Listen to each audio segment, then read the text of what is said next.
It's not called a cold opening because then there would be no noise. Right. It's a rolling opening, like a rolling start. Right. It builds up momentum. Yeah, because we're already talking. We make you think like, oh, this is just a light, you know. Yeah. We're jumping in on the conversation. We're jumping in on a natural part of the I'm conversation. a fly on the wall. Everything's gonna be cool. The next 10 to 20 minutes. I'm not even gonna be worried about like who are these characters. I'm a part of the scene. I'm a character myself. I'm already getting a beat on their personality, and then that could change at any moment. Who knows? It's a wild ride. Life is a highway if you're going my way. You're going my way. You don't even know how many people are in the room. Someone could just be not talking. Yeah, someone. And it's nuts. I mean, you remember that one time when we had like those 14 Filipino soccer players, and none of them said anything. It was crazy. Yeah, it was crazy. The World Cup was going on, and That's right. we wanted. But we never got around to the interview part. We never did. It was a real. We just forgot. And yeah, that's bad on our part, but still, we got those 14 Filipino soccer players. And we got their autographs. We got to shake their hand. I mean, real nice guys. One of them threw me their towel. That was really nice. One gave me a Coke. One just threw me a Coke. One gave me one of their children. I feel like I'm a part of the family. Yeah. Not just because I legally adopted a child from the Philippines, but also... I didn't keep mine. I don't know about yours. No. I'm not ready for that kind of responsibility. I don't know what he was thinking. I got rid of it. That sounds like I murdered it. It does sound a lot like you murdered a child that someone handed you. I just donated it to the coal mines down the street. that 18th century style coal mine. Listen, they still have crawl spaces that only the little hands only those tiny little fingers can get in there. Yeah. Can I tell you, I was watching a thing about coal miners? Well, yeah, actually. Okay, yeah. Cool. Well, it was about a haunted coal mine, and then kind of about the ins and outs of mining tangentially. But there was just one phrase that I found very, very funny, which I know it's because I'm a child, but I find this very funny. Yeah. So we can't help ourselves. Yeah. There's just things are said. There's this story about why this is a haunted mine, and it's like, oh, you know, it was a big town in the 1800s here, and I think it's out near San Diego, like it's 30 minutes from San Diego. Yeah, and it made a lot of money, hand over fist, like billions in current kind of money. But the main mine is what collapsed one day because they got too greedy and they ended up mining the support columns for the fucking mine itself, and it crushed something like 25 men, and a few got out, but it killed a lot of guys. The thing that made me laugh was because it was the main mine. And thus it held the most of this glorious product that they could mine out of it. The main mine was called the Glory Hole. Yes. Well, they're all called that. Like the big one. That's where it comes from. Is that really where that comes from? I believe so. Yeah. I didn't know that, but I thought it was the other way around. I thought that old miners were just really into anonymous sex. Yeah. They are, but like it comes after. And also that like the person who was presenting the show was a real adult, and thus could with a straight face keep saying, "So after the destruction of the Glory Hole, we lost 15 good men. 15 men. 30 families broken. 30 due to this glory hole. This glory hole. Widows were subjected to the pain that was the glory hole. When people abuse the glory hole, yeah, in the way they did, I'm sorry. Yeah, I didn't know that. That's actually really interesting. So I believe that's true. I could be wrong. I'm looking at you now, and I believe you. Yeah, so, yeah. But just about everything, I'm pretty sure I'm wrong about everything. So, like, I'd rather take my place on Mount Stupid because my confidence level is higher. You know. So I just found out about that term like yesterday. Really? I never because I knew the concept. Why did you learn about where that word came? Because I was listening to a podcast and they used that word and they explained it, and so I knew the concept. Okay. I think I knew them as confident idiots, and like that was a pseudonym for it, or not pseudonym, just another name for it. Right. I had never knew that the term Mount Stupid meant that. Yeah. So I love that term, and I'm going to use it from now on. In the context of the podcast, it was used like to describe the current rash of like toxic Rick and Morty fans. And just how like bad the Szechuan sauce thing got. It got real bad. Yeah. It got real bad. Oh my god, dude! Like. Now, granted, I want to say I still haven't watched the full season 3. I've only seen first episodes. Now that it's over, I'm gonna probably binge watch. First few. First two. Okay, first two. Okay. I won't say anything about it. Okay. Right. So I will eventually binge watch all of it, just like I did with the first 2 seasons. So. I think I can say one thing related to your first topic without ruining season 3 at all. Okay, go ahead. Which is, the sauce never fucking comes up again. Yeah, it's just a throwaway joke. It was a throwaway joke. Yeah. And the whole point of the joke is that Dan Harmon's ripping on Justin Roiland for giving a shit about that Szechuan sauce. Yeah. Apparently, he really did like that sauce. Yeah. But, yeah, man, because I think out here in LA, like, there, like, some girl got stabbed with a fork or some shit. Really? I didn't hear about that. Yeah. Well, because, have you watched any of these videos? I've only seen the guy doing the Pickle Rick thing. Oh, okay, yeah. By the way, good thing for me, because I'm super into cringe videos.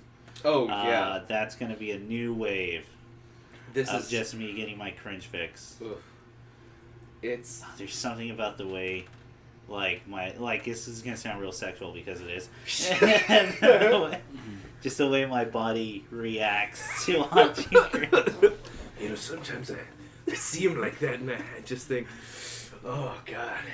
What if I was there? What would I do? Ooh. Dude, if I was there would be a huge smile on my face because I'm always aware that I'm in the middle of something. Mm-hmm.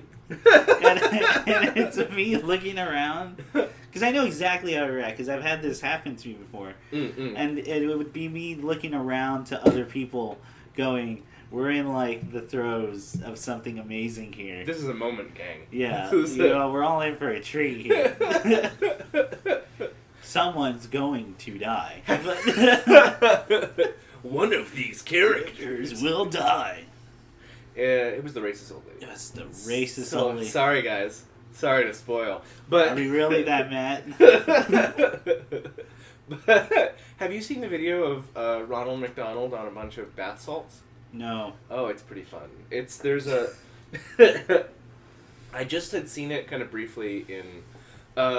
back in 2013, 14... Yeah, back when bath salts were, like... really happening. Yeah. Really, like... Where all those videos were coming out. Florida Man was becoming a thing. I mean, someone needs to stop that Florida Man. Yeah. He's out of control. Was he ever stopped? I dropped off. Keeping up with his life. The original... the original Florida Man. The OG. Before he handed on the mantle. Before he got signed on to Death Row Records. Oh my god. He was still self-publishing stuff out of his car. What's insane to me is that thing you said as a joke. I was like, no, that could have happened. It probably could have happened. Anything is possible. He's dropping a track next Friday, but he is doing 10 to 12.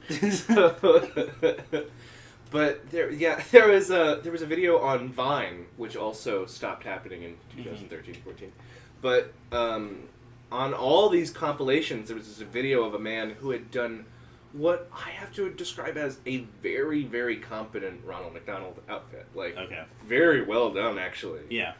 For to then do a bunch of bath salts and just lose his fucking mind in a McDonald's, making like children like none of them are. It's what's worse is none of the children are like crying. They're just like, I know this isn't okay. Yeah. I know, like, and they keep looking at adults too, for like, well, this isn't normal, right? This isn't right. Yeah. Ronald isn't supposed to ask me if I want to make freaking lose it. I'm not. They should start saying that. It's a great catchphrase. That's a really good catchphrase. You know, McDonald's Land was a thing we tried for a while in the 70s and 80s. What about... They're still sort of around, so like... It's still... But they don't have those cool console stations anymore. No, they don't. And that sucks, dude. I remember when I was a kid, you could go in and you could play, like, Luigi's Mansion or something. Yeah, fucking GameCube or N64. Like, it was stuff that you... It wasn't like a PS1 where they kind of had those, like, in a lot of places for demo stations. Like, an N64 and a GameCube. That's pretty nuts. Yeah, and if you were like a monster, you could just keep buying, I don't know, fucking hamburgers or McNuggets, and you could keep playing through. You play as long as it looks like you're eating. Yeah, that's right. I've heard that you could do that. It's how they got a new wave of kids like addicted to their food. Oh, absolutely. They just went through a different addiction. Yeah. Oh, they like this game. They waste a lot of their life on it. What if we made them eat sandwiches? They're pretty nuts. So, I guess we haven't done the intro and it's been like 10 minutes. So, welcome to Storyteller Cast Life Edition. It's Halloween when this thing airs. Yeah. So, and the cool thing about this, and I totally planned this from the very beginning, this is episode 13. Lucky 13. On Halloween, isn't that? Oh, dude, I'm so fucking good at this thing. Like, it's... like, I'm almost mad. People don't get it. Yeah. Did people see this coming? How far away? Someone could have done the basic math. Someone really could have just counted how that would work. But yeah. So, happy Halloween to those of you. Well, this voice is in the past. Yes. You'll be in the future, but for you, it'll be the present. And then I'm here now. Who knows what'll happen to me between then and now? God knows. Yeah, God knows. Yeah. Happy Halloween, everyone. Happy Halloween. My favorite holiday. We are very much like ghosts from the past because you can't see us, and we're from a long time ago. And also, we don't really share the same values or dress sense like ghosts. Oh, yeah. Yeah. And I'm in, like, my basketball shorts, and I changed my shirt just because the shirt I like to sleep in has, like, holes in it. I mean... And that's uncomfortable for everyone. Yeah, okay. I was gonna say, like, no one's gonna see it. It's fine. Like, yeah. But... No, but it's more... Because you would hear it in people's voices. Oh, that we were... that you're uncomfortable. Man, I can see so much of you. This is like a mesh shirt now. Yeah. This is. It's just a collar with shreds like hanging down.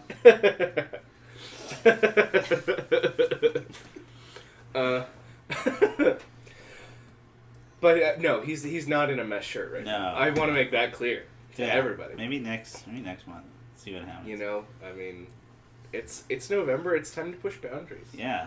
It's time. It's fall. Stuff's dying. Stuff's dying. What about your will to live? Why did I hasten that? Why did I just go for it? Like in celebration of a nice Thanksgiving dinner. When I wear nothing but little white socks on the end of my feet. What's worse, if they're white or if they're black socks? Oh God, I don't know. If they're white and like you can tell, like those aren't new socks. Yeah, those are white socks. Okay, that used to be new. But black implies that you like to dress nice. That's and true. you're choosing not to. You're choosing not to. That's Yeah. true. That's true. Black socks implies... There was this, like, beast inside of you that you just had to unleash and take off all, like, your suit. And, like... That you wanted to prove Michael Caine right. Yeah. Someone just won't watch your world back. So, yeah. Oh, I had this, like, idea 2 days ago, and I wish I had thought of this, like, a month ago. Mm-hmm. For last month's podcast, the big All the Warriors cast, yes. where we had on the 1 year shebang. Yeah. I wish we had recorded this episode the day after, or like the same night. Yeah. That way, it's just immediate. All this energy gone, and it would have just been us really and just us struggling to figure out what to talk about. Find a single fucking thing. Yeah, and I think what it would have been is just us rehashing jokes. Yeah, it would have been. It would have been 2 hours. Because we would not hit the full mark that we usually do. Yeah. And we would just be like, yeah, fuck it, that's good. That's enough. That's good enough. I always said, in case like little peek behind the curtain, I always said for these episodes, at least an hour, try to stop at 3. Yeah. Obviously, we don't follow that. We don't. We don't do that ever. Yeah. I said that more as a perimeter, just to kind of taper off conversations because I didn't know how good we'd be. So now that I know we are amazing. We're killing. Because obviously people talk for 4 hours must be interesting. Must be. There has to be something good in there. Yeah, there has to be some nugget in there within those 4 hours. You just gotta dig through it. You guys know that thing about like monkeys and typewriters? That shit's like gold. You know, it's the. I don't know if this is topical in any way, but I'll just mention it won't be when this airs. Okay. It's fine. I just happened to rewatch like some classic Simpsons seasons because that's weird. You were watching Simpsons episodes like oh really? Well, I think I may have told you this. I do this thing every year, like once a year, where I just rewatch all of season 1 through like 10 of Simpsons. Those are great seasons. Yeah, well that's why I just stopped there, and then everything's fine. Everything's fine. Yeah. I don't remember what season it was from because and even 10's a little rough. 10 starts to hit 10's where you really see it, like in almost every episode. Yeah, that's where you go. Now I'm done. There's still good stuff in there. Oh no! But you go like the next season's probably not gonna be. I think you go from season 2 to about season 8, and it's almost frictionless. It's almost all go. It's except like the Skinner episode. Where you find out where he's faking his identity and things like that. Yeah. But I was just gonna say like I had seen the episode where they have a throwaway joke that Mr. Burns is trying to write a novel, and that his tactic is instead of ever having written anything, he's just paid for 1,000 monkeys to hit 1,000 typewriters forever in a dungeon somewhere. Yeah, and it just cuts to him ripping a page away. It was the best of times. It was the blurst of times. to the dungeon with you. There was I'm just gonna plug it in now before I forget. There's a fucking excellent video to the point where I've watched it maybe 3 times now. Yeah. Not just for the content because I get it after the first one, but because of how well it's edited and put together. Everyone go check out Super Eye Patch Wolf's video on The Simpsons. Oh, okay. And it's called, I think, The Fall of the Simpsons. And he talks about what went, like, not exactly what went wrong, although he does dive into that, but why it's not as good as it used to be. For sure. Including right down to a joke analysis, like, of how a joke would be structured originally and how it would be structured today. It's a fantastic fucking video, and I watched it like 3 times just to get like editing tips or like how to sync stuff up.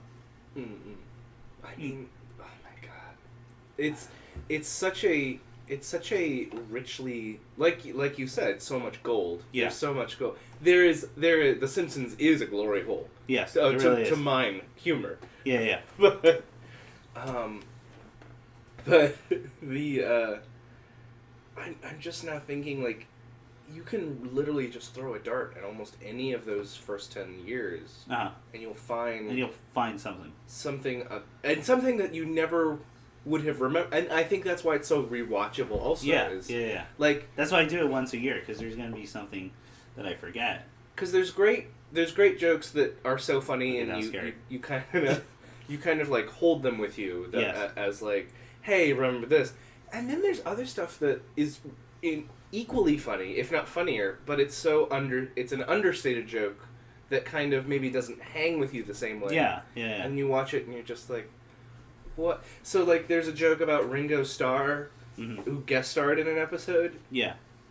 I think the joke is that Ringo Starr actually handwrites response letters to every piece of fan mail he's ever got. Do you remember this at all? No, man. And the end of the episode is just a clip of Ringo at a desk with mounds and mounds of mail in every direction. I'm sorry for the tardiness of my response. In England, we actually call them lifts.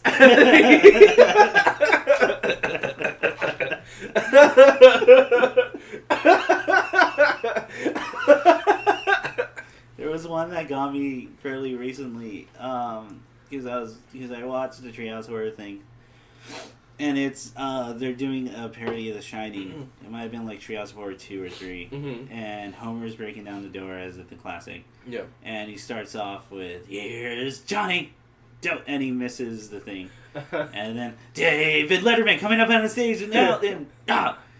We got Glenn Close, John Perrier coming on tonight at 60 minutes! And there was something about just how long that last one was that fucking got me. And I probably butchered the joke, but holy shit, it was one of those things I did have to pause because, like, even now, I have to pause an episode because it gets me so hard. Yeah, absolutely. I mean, I also look back at the, not to single out anyone but Conan O'Brien, just because because he had such a specifically distinguished career afterwards. Yeah, I can point at the ones that are very his kind of humor. Yeah.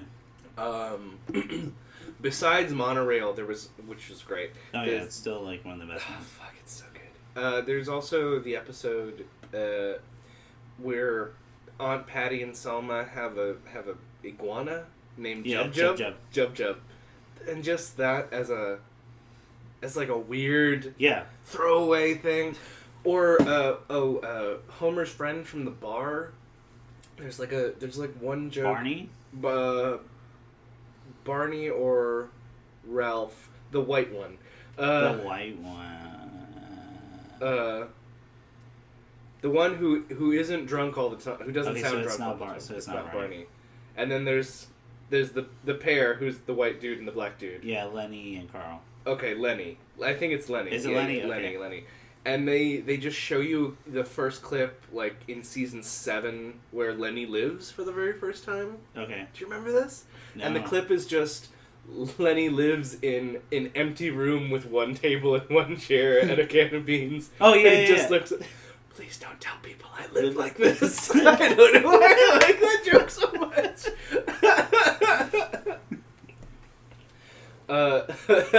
Okay, look, I'm gonna nip this in the bud right now. All right, absolutely. Because I feel like we could do a whole episode just saying, remember absolutely. when that happened in The Simpsons? Absolutely. Oh, wasn't that great? If people want more talking about The Simpsons, there's a wonderful podcast about just people talking about The Simpsons. Mm-hmm. I forgot what it is, but it's damn it, and I'm with you because I heard it from like Cracked as well. Like, it's two young women who are both animators and they're very funny. Yeah, and then they have on just like people from the world of animation. They had the guy who did Gravity Falls, and they have people who work on Alex Hirsch. Okay. They've I'd love to figure out his like thought process. Yeah, because he is like a naturally funny guy too. I've seen some of his like interviews. Oh yeah, he's just as a person. Yeah, he's funny. Naturally funny. Like it's great. Yeah. And that's always fun. I mean, people from kind of all over the animation industry, and they just kind of talk for an hour and a half about, like... Sounds awesome. How did The Simpsons influence you? Because of course it did. Of course it did. Yeah. No... This is a foregone conclusion. Yeah, and, like, every single person has, like, some story about, like... Mm-hmm. And what I also like... I promise this will be the end of the discussion. Okay. We can move to a new topic. But what I also really like is so many of these animators, you know, they'll tell you, like, my favorite joke, one of my favorite episodes, such and such. Yeah. Most of them then talk about how, like, The Simpsons had... Oh, well, I mean, the joke's really funny, but I always remember, like, when Lisa talked to that substitute teacher who made her feel like she was important. Yeah, all the, like, episode. Real heartfelt. Yeah, all that heartfelt stuff, like... Oh, there was an episode where Bart thought he was really dumb, and then Miss Krabappel, like, actually took time to make him feel like, oh, no, I get that you're trying. And, like, it's very strange. It's a very strange show in that it is a really wacky, weird comedy that has moments yeah. That's, it's actually one of the arguments Super Eye Patch Wolf makes in his videos. And, like, there was these heartfelt moments in there that we just don't get anymore because they don't... Because it's been so long. It's been so long that you know the characters too well. Yeah. And they can now be boiled down to their traits. Because you already know. There's nothing really to explore anymore. Yes. And for those who argue there is, I would say after almost 30 seasons, I don't think there is. Next year, I think, is going to be 30. Fuck, dude. Yeah, next year is going to be 30. Too long. It's way too long. Yeah. It's the longest running American sitcom. I think it's the longest running sitcom now. Of all the things. Yeah, of all the things. Oh my god. I can't think because I'm not counting soap operas because then if we count all TV shows, like, then General Hospital is the king of kings and the Lord of Lords. Yeah, the Lord of Lords. General Hospital is so fucking old that you can watch movies from... I can't believe it's still on. Someone reminded me like a couple months ago. It's still on.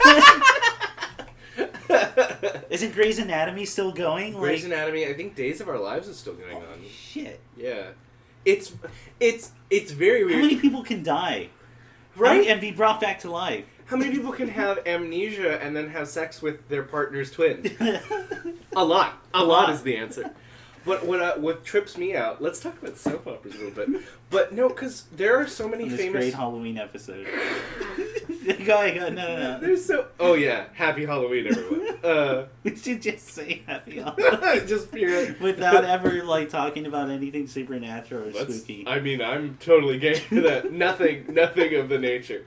Like, I thought they were going to talk about, like, ghost stories or some shit, but... I was going to bring up, like, old Halloween movies, like, that would have been a... Yeah, Yeah.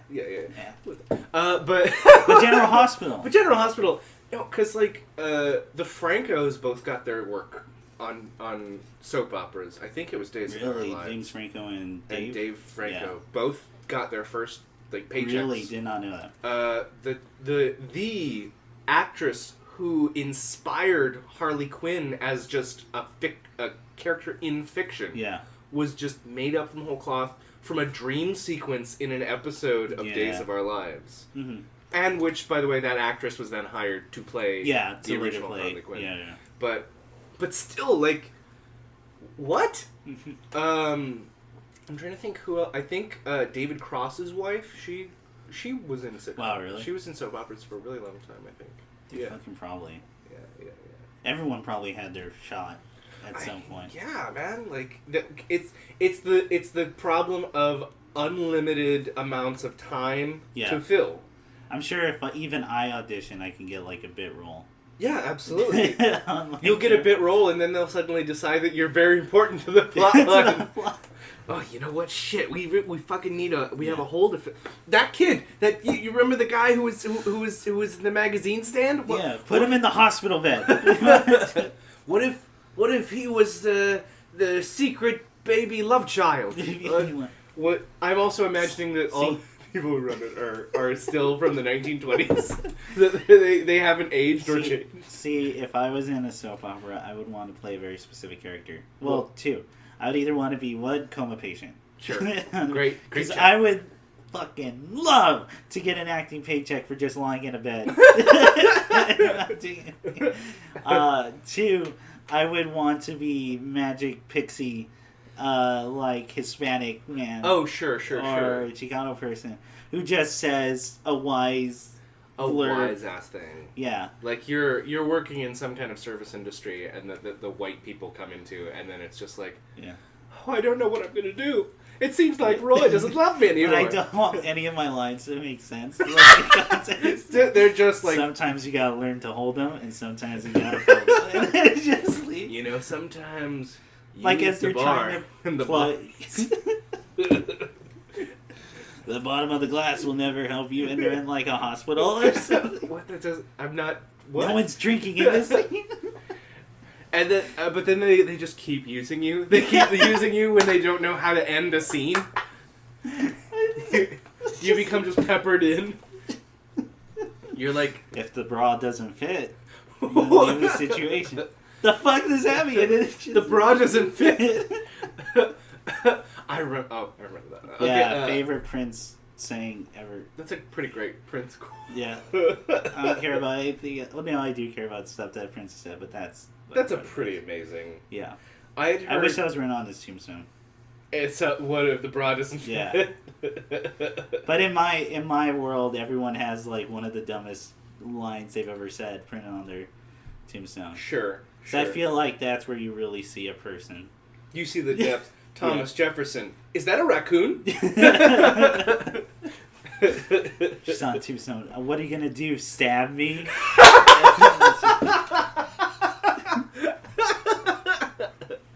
I always thought this was a. Have you ever played the game? There was a game I used to play because I was a fucked up morbid child. Was Famous Last Words, where you would do things like, no, hey, look what I can do, and then you just trade back and forth. Okay. Like, I didn't know you called it that. I was just like I just called it the last thing you said before you died. Oh yeah.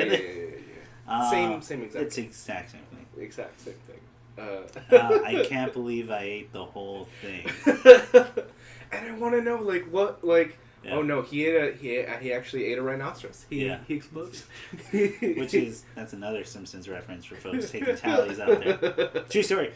In one of my art classes, it was just life and death in the arts, and one of the things we had to do after learning about how different cultures handled post-mortem, we had to come up with our tombstone saying, and or a poem.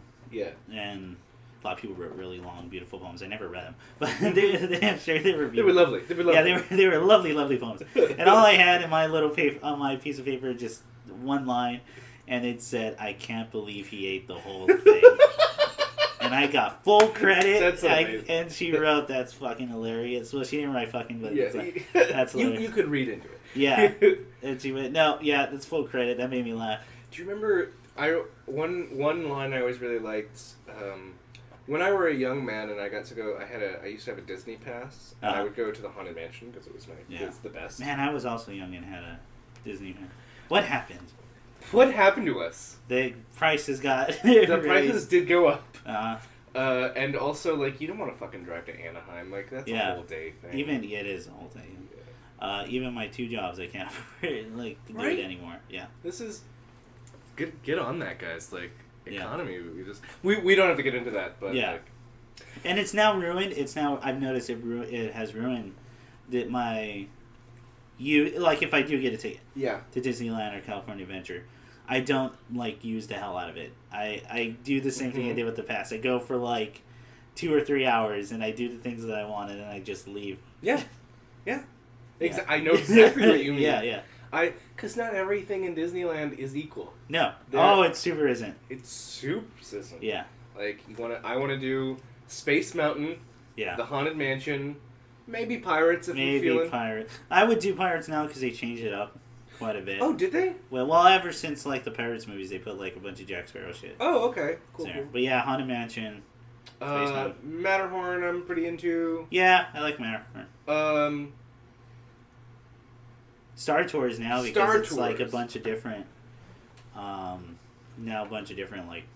scenarios. Someone told me that Oh yeah, each one is going to be totally different. So it's they are different now. Yeah, it's worth rewriting over and over again. Yeah, the last time I went, I got like the Boba Fett and Jango Fett one, What? which was weird because they were both in the same thing. Because one of them should be dead. Right? One of them should be dead by the other time. By the other point, someone's alive. It's a time machine and a spaceship. Yeah, it's weird. It's really weird. I'd heard that they're actually just scrapping Tomorrowland for Star Wars. For Marvel. No, it's Marvel and Star Wars. Marvel and Star Wars? Yeah. Yeah, cash money. What do you like better? Disneyland or California Adventure? I like Disneyland more. You like Disneyland more. I like California Adventure more. What do you like about California Adventure? I like walking around it more. I think it's a nicer walk. Yeah, I agree. Yeah. I agree. Yeah. I think the way it's set up, like, stuff that you can look at while just walking around is a lot better. I think it's a better use of space. And that's partially because California Adventure was built so much later than Disneyland. And with Disneyland, they're kind of just building on top of each other. With Disneyland, it's absolutely a clusterfuck of, like, Walt Disney had so much money in 1955, and then they were... Like, they didn't even have the Haunted Mansion in 1955. Nope. So I've been listening to a podcast called Stuff You Missed in History Class. It's a good time. Okay. And they just did, like, a 2-part episode on the Haunted Mansion's actual history, which was great. You should go listen to it. Yeah. It's really good. But the part where they're like, "Hey, people, stop dumping your fucking ashes." Oh yeah. Please stop. Haunted Mansion. Also, someone shot a gun off in the Haunted Mansion. Yeah, I've heard about that. And apparently, so this is what I heard was they shot it off in the ballroom, and the way that the ghost effect is achieved is a mirror. Is a mirror. Yeah. It's so like right in front of you. You can see it if you look like real at close. an angle. Yeah. So they were like, well, we would have to either pay to have a brand new, huge, like, 2-story sheet of glass made, lower it in from the roof, do all this shit, or you could just put a spider there. Now it looks like a spider web, and that's what they did. So, well done. Kudos. Oh god. No. I was just gonna say it's really interesting and strange. Yeah. Just the kind of creative struggle that goes on behind the scenes of, like, people who wanted to be genuinely scary and people who wanted it to be like, well, no, it's Disneyland. It's just gonna be fun and lighthearted. And they were like, well, what if we can start with a guy hanging himself? Then you guys can do whatever you want for the rest of the ride, as long as he shits himself on top of those children. I'm a happy camper. What was I talking about? Anyway, yeah. Disneyland, it's great. Yeah. Have you tried out the new Guardians of the Galaxy ride? No, I haven't. Is it fun? You like it? I haven't tried it yet. I was hoping you did because I wanted to. I like the Twilight Zone. Why? I loved the Twilight Zone, and now I have to go to Florida if I want to ride that ride again. Yeah. Which is annoying. Yeah, fuck. I've never even been to the one in Florida. I've even been to Florida. Same on both. I mean, I just think, sure, Epcot sounds fun, but also, Epcot does sound fun. I don't want to get eaten by a Ronald McDonald. I don't. Yeah, that's the risk you play. It's the risk you make every time you go to Florida. Although sometimes you can see a rocket. That's true. That's like true. Anywhere you're at. Oh well. At some point, it's gonna be a nuke, and no one's gonna like think twice. No one's gonna think. Florida. Oh god. I'm. Yeah. Happy Halloween, everyone. Happy Halloween. True. We're talking about true horror. This is real. Yeah. This is a real life situation. Oh, I do have a question we could probably wrap up the Halloween episode with. So okay. That just came to my head, but we can keep talking about All shit. right, let's talk about it. Nick, how's your month? What was going on? Oh, it's been pretty good. I think since last time we talked, went to see Gorillas Live. Yes, we did. Oh yeah. At the Forum. It's where you got that spiffy T-shirt. Yeah. It was cool. Oh, come on. We've talked about this on the podcast. I did, I referenced. This was your swan song, man. This was my Celine. This was your moment. Barbara does Celine. This is literally your Barbara does Celine. Like this is. Yeah, Chris can contest how I was by the end of it. Oh man, it was 2 hours at the forum. 2 hour set. But Well, no. Technically, we were 3 hours at the forum because Vincent Staples opened. yeah, he was great. He's great. He's a Good, good good. rapper. He's from Long Beach. He's from Long Oh, Beach. wow. He's in Humans, the opening track Ascension. Yeah, that's him. Oh, so we okay. played a full set Yeah. beforehand, and I like him. He does a lot of weird. His stuff is very different from a lot of modern day rappers, Okay. or like a lot of contemporary stuff. It reads off a lot of like the earlier kind of more angry rap, but it's got some weird beats in there that I really dig. Oh, chill. So I do recommend him to people. Oh, Yeah. His interviews He were does a fun. lot of stuff different. That's great. Yeah, my month was good. But no, it was crazy. Also, his interviews are always great. Oh, Vince. Oh, are they? I've never Yeah. seen them. Someone asked him, "Are you ready to eat these hot wings?" And he's like, "Man, I'm from the ghetto. Spicy and dollar menu. That's all we had." Oh, I know that show. It's a really good show. Yeah. Yeah. There's like an interview show that does hot wings. It's Oh, real good. yeah, no, I watch it too. Yeah. Fuck, something we feast. That's the one Eric Andre where he smashed the plates and cups in his face. Yeah, that's where I first watched it because I saw Eric Andre do that. And I was- Started screaming Tazon Dave. Chocolate rain, smash the cup. Also, Neil deGrasse Tyson apparently can handle like the hottest foods. Yeah. Neil deGrasse Tyson can handle anything. Neil deGrasse Tyson's a goddamn American treasure. Don't you ever? He was wrong about those bats, though. Oh yeah. Yeah, Because we're not perfect, Nick. No one's perfect.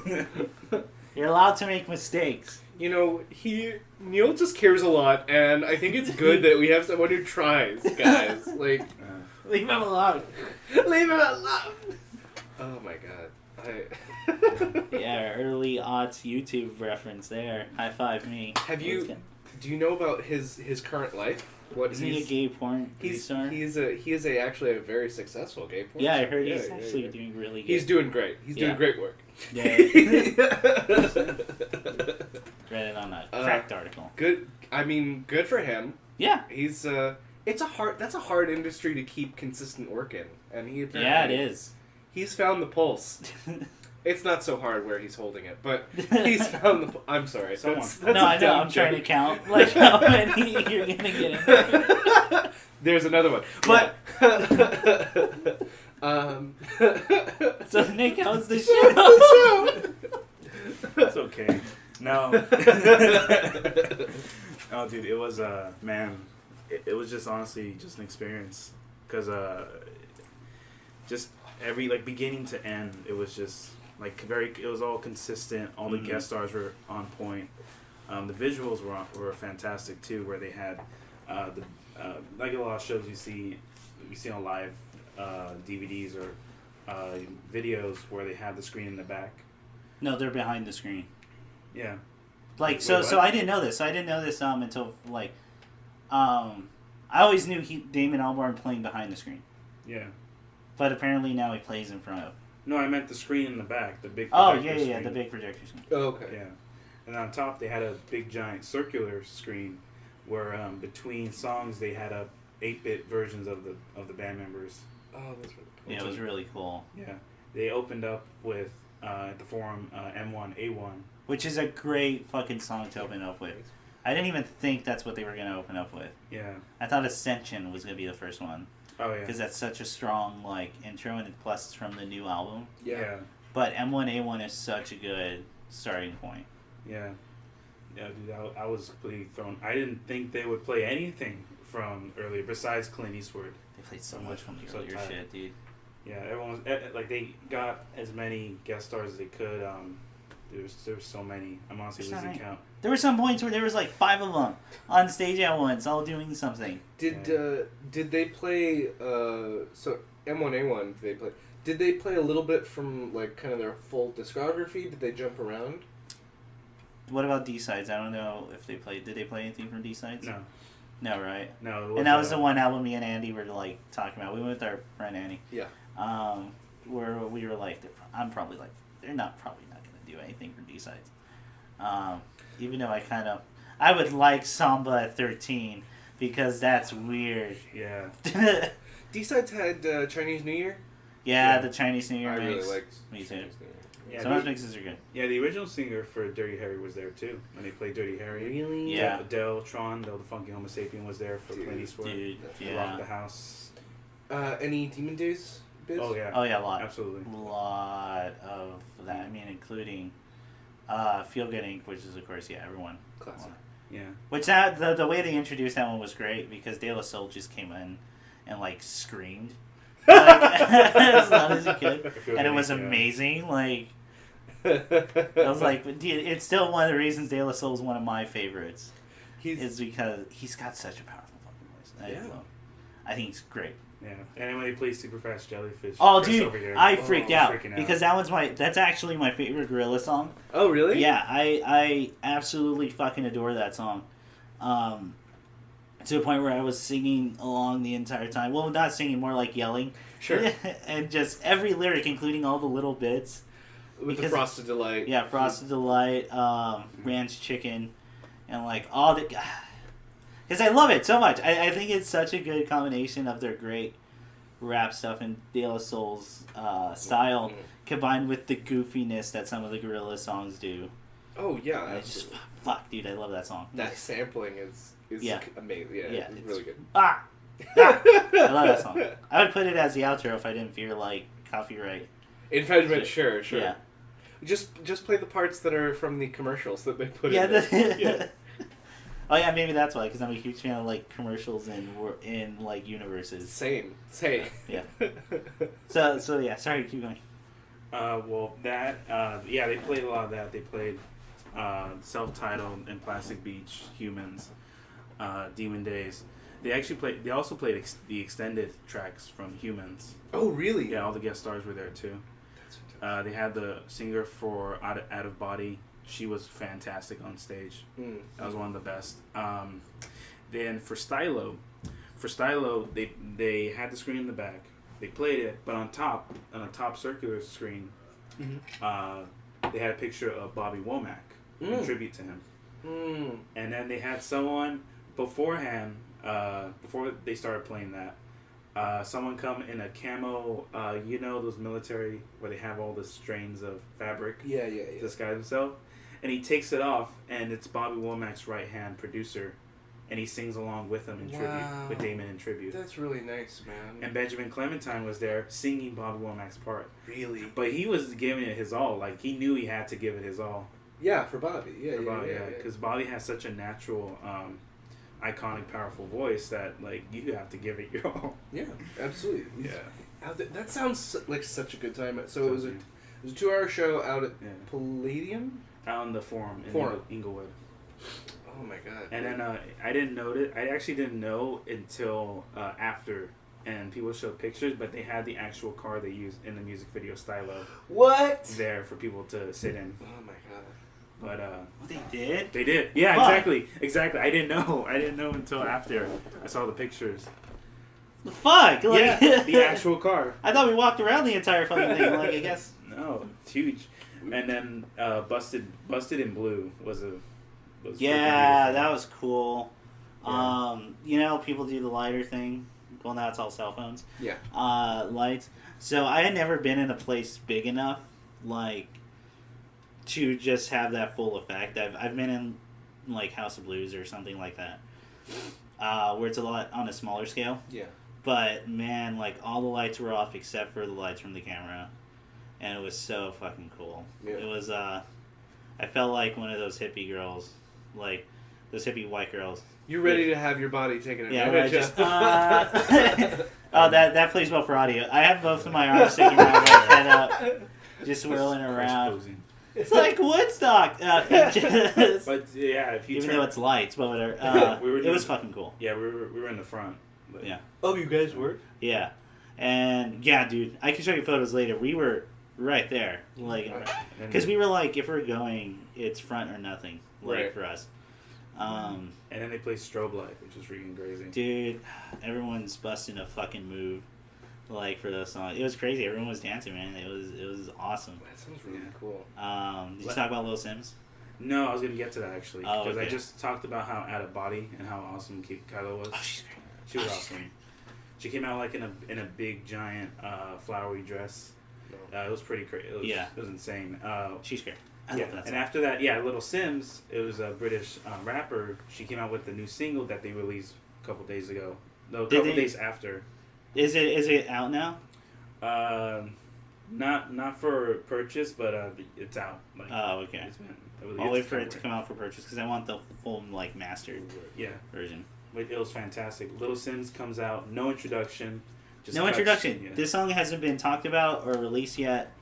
So we're all kind of like, what is this? Right. And like a little bit of hesitance. Yeah. But she had so much fucking energy and like was just nailing it. She's great. Yeah. Her rapping like was fucking awesome. Oh my god. Like totally won us over. Like the whole crowd is like cheering her on and just going and just losing it. This was a Gorillaz Little Sims joint, or this was a Little Sims? No, this was a Gorillaz Little Sims joint because I think Damon Albarn was actually playing stuff. Okay, for So. sure. Yeah, it was a very different pace from what they usually do. It was very fast paced, very quick. Yeah, very much just keep going. Yeah. Don't stop. There's no time to breathe. Oh yeah. Wow. There was only like one section to breathe, and that was because they were getting everybody ready for the big shebang that was all the deluxe songs. Oh yeah. Absolutely. And then Sex Murder Party Fuck! was insane. Holy shit. Okay, That was okay. So I know you love that song. I love that He song. loves it. You have, if you don't see that song done live in your lifetime, you're doing yourself a disservice. Because live, that song is 100 times better. Oh yeah. I was blown It was away. nuts how much more I like the song because of the live version. Let me explain. I gotta explain. Yeah, come on. Because the whole experience, like, I can't. Obviously, it won't do justice putting in words, but I'll try my best. Yeah. Because the two guest artists, they came out. They had red lights beaming down. It was complete. Everything was completely red, like blood red. And then you just hear sex murder party, and they both come out looking like fucking like boss characters. Like, oh my god. like one of them was in a full silver foil jumpsuit, you know, those 90s ones, and he had like thick brown dreads all the way down to his knees. Yeah. And like he's like serenading, like, like he's doing a fashion show. He's like, control the key. He's doing these down. really like fucking sensual moves. Oh, this is pure sex. swinging. Yeah. And the other one's like he And we're all like yelling, "God damn!" It just says happening. He has big giant black. The other one, guest artist, I keep forgetting the names. There's too many. Yeah. Big giant black cape, a huge top hat, like just huge rim, And it's like covered in patches, too. And he's just saying "sex murder," like "sex murder party." Like It was amazing. And then like the one in silver suit like went up real close to the audience. Yeah. And then like shit, like he broke it down. Like he was like, you know, the part in the chorus, you in the song, you know that. And then like when he does that, he gets low. Doing and all this, he's swaying his hips and he's looking straight at us. Oh my god. Yeah. I'm like, Yeah. We're like, oh damn, like fuck. And then those hips and at the same time like sex murder, like it was insane. That was great. That sounds so good. I'm kind of emotional. It sounds so good. Exactly. That's what it was. It was so emotional. Oh my god. Everything was, dude. I remember my friend, Andy. Yeah. Like myself, he's been it since the beginning. Yeah. Since 01.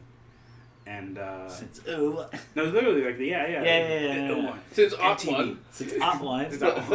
Oh shit. MTV. And they played "Tomorrow Comes Today." Oh wow. Yeah. And I turned to him because it's his favorite song. That sounds great. And then like I could see him kind of like he was tearing up, honestly. Yeah, man. Yeah. Because damn, that was insane. He even brought out his melodic and was playing it. Really? Yeah. And then Sleeping Powder came on. Yeah, and they hadn't played that song for like half the tour. Yeah. And that was great. Yeah. You know what's crazy? The whole thing about it was that after it, when you see the set list itself, it's like twice or three times bigger than what they did so far through the tour. Oh wow. Because they didn't have their own stadium, or like it wasn't their own show. Right. Yeah. Their tour was mostly involving festivals. Like they're part of a big festival. They're part of something like South by Southwest. Yeah. Something along those lines. This is obviously the one where they pulled out all the stops. Oh yeah, absolutely. Plus it's LA, Yeah. so you kind of have to. When you do a Because big LA's a city, tough crowd. Oh yeah. Yeah. Los Angelinos as just audience members Yeah. are notoriously like, well, we'll see. Yeah, we'll see. We'll see. Yeah, because we get a million fucking shows a day. You better you better stand out or something. We go down. We're so spoiled with like. We can go down Sunset and just see an actor, and then we throw a crumpled 20. Yeah. Do a scene. Echo Park has that event of Echo Park Rising where you just walk into stores and there's a band playing. Yeah. Yeah, it's crazy, right? How they put it all together. No, it was nuts. The way I describe it is it's the closest thing I can think of to a perfect show. Mm-hmm. Wow. Like nothing wasted. Every visual is great. Yeah. Every song's just done to the best it could possibly be done to. Yeah. Sometimes even better than you would expect. And so before the show, I was asked, what would it take for me to cry or break down or tear up? I would say the only way they would is if they end the entire show with "Don't Get Lost in Heaven" to Demon Days. Oh man. And that's what they did. Yeah, No! that's exactly. It's exactly what they. It was one of those things where as soon as it happened, as soon as the song started, me and my friend both looked to Nick because we're like, dude, they're doing it.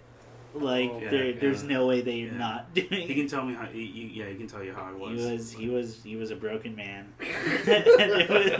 Because I didn't think they do it. Yeah, It's a really great. It was. God. And If that show isn't even the best show that I've ever watched in my life, that ending to that set is the best ending to any set I've ever seen. Because when they played "Don't Get Lost in Heaven," they moved around. Like they show little hints at the Demon Days mosaic, those ceramic glass. Yeah. But then when they went into Demon Days, the whole screen started pulling back, and they started showing the entire mosaic church ceramic of Demon Days. That's right. And then the top screen I told you about. Yeah. When they get to the chorus at the end, pick yourself up. I'm getting goosebumps. Pick yourself up. It's a brand new day. So turn yourself around to the sun, and it becomes a big giant red ball. Oh my god! And it starts moving lower to the crowd. Yeah, and then Damon and everyone turns to the sun. That's Yeah. Oh fuck, man. Yeah, Dude, top notch. It was nuts. It was fucking insane. That sounds. And then for merch we bought too much. I bought over $100 worth of shit. Yeah. We all bought the same 2 shirts. Yeah, it was funny. Because we thought they were the best 2 shirts there. Yeah. Which was 1 the tour shirt and then 2 the one with Russell on the back. I can show you because Russell doesn't get enough love. No, in this absolutely world. not. Absolutely not. It all goes to the other 3. Russell doesn't get enough love. Yeah. They get sports car ads. They get their cute Sunday paper. Russell, you know what? Put Russell on some shit. Put Russell on there. Yeah. Bring his ghost back. The Ghost of De La Soul. Yeah, bring the Ghost of De La Soul. De La Soul is fucking Del. Yeah. Funky Homo Sapien. Wait, is it Del or is it De La Soul who does? No, it's Del. It's Del the Funky Homo Sapien. Okay, okay, so I'm wrong. Yeah. Although De La Soul did play 3 songs. Oh, absolutely. It was awesome. And all 3 were the ones I wanted to.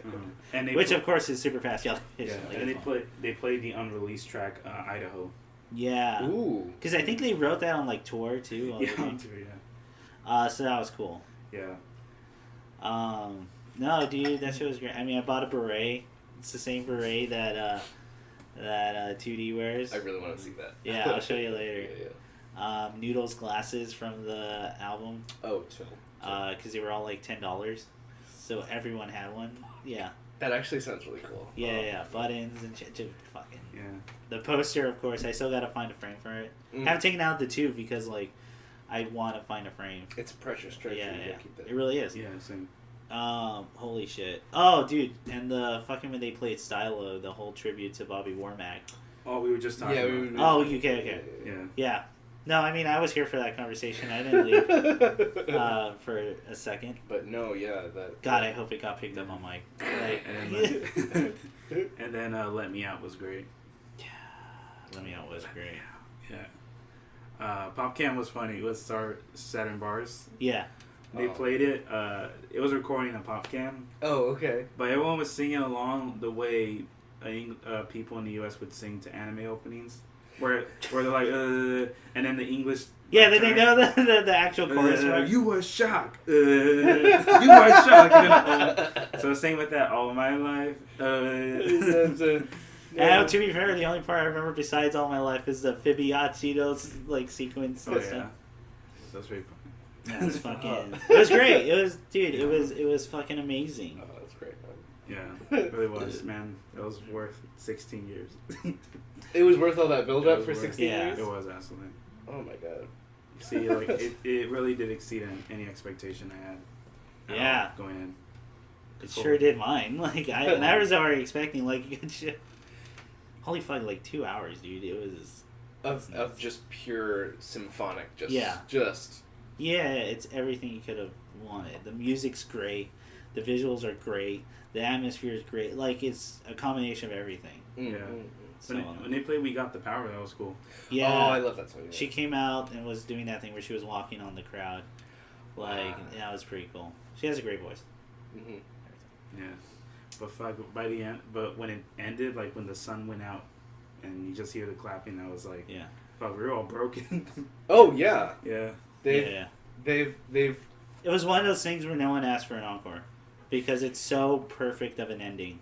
you don't wanna You don't want to ruin it. You don't, like, there's nothing you can do after that that's going to be as good. You don't want mashed potatoes with your birthday cake. Yeah. You wanna just enjoy that closer. Yeah. Yeah, exactly. Yeah. Fuck, dude, it was great. Oh, and then, like, kudos to fucking Benjamin Clementine. Oh yeah. Because he did Bobby Womack's part in Silo. Yeah. And I think he nailed it. Yeah. Like, I think he did a great job.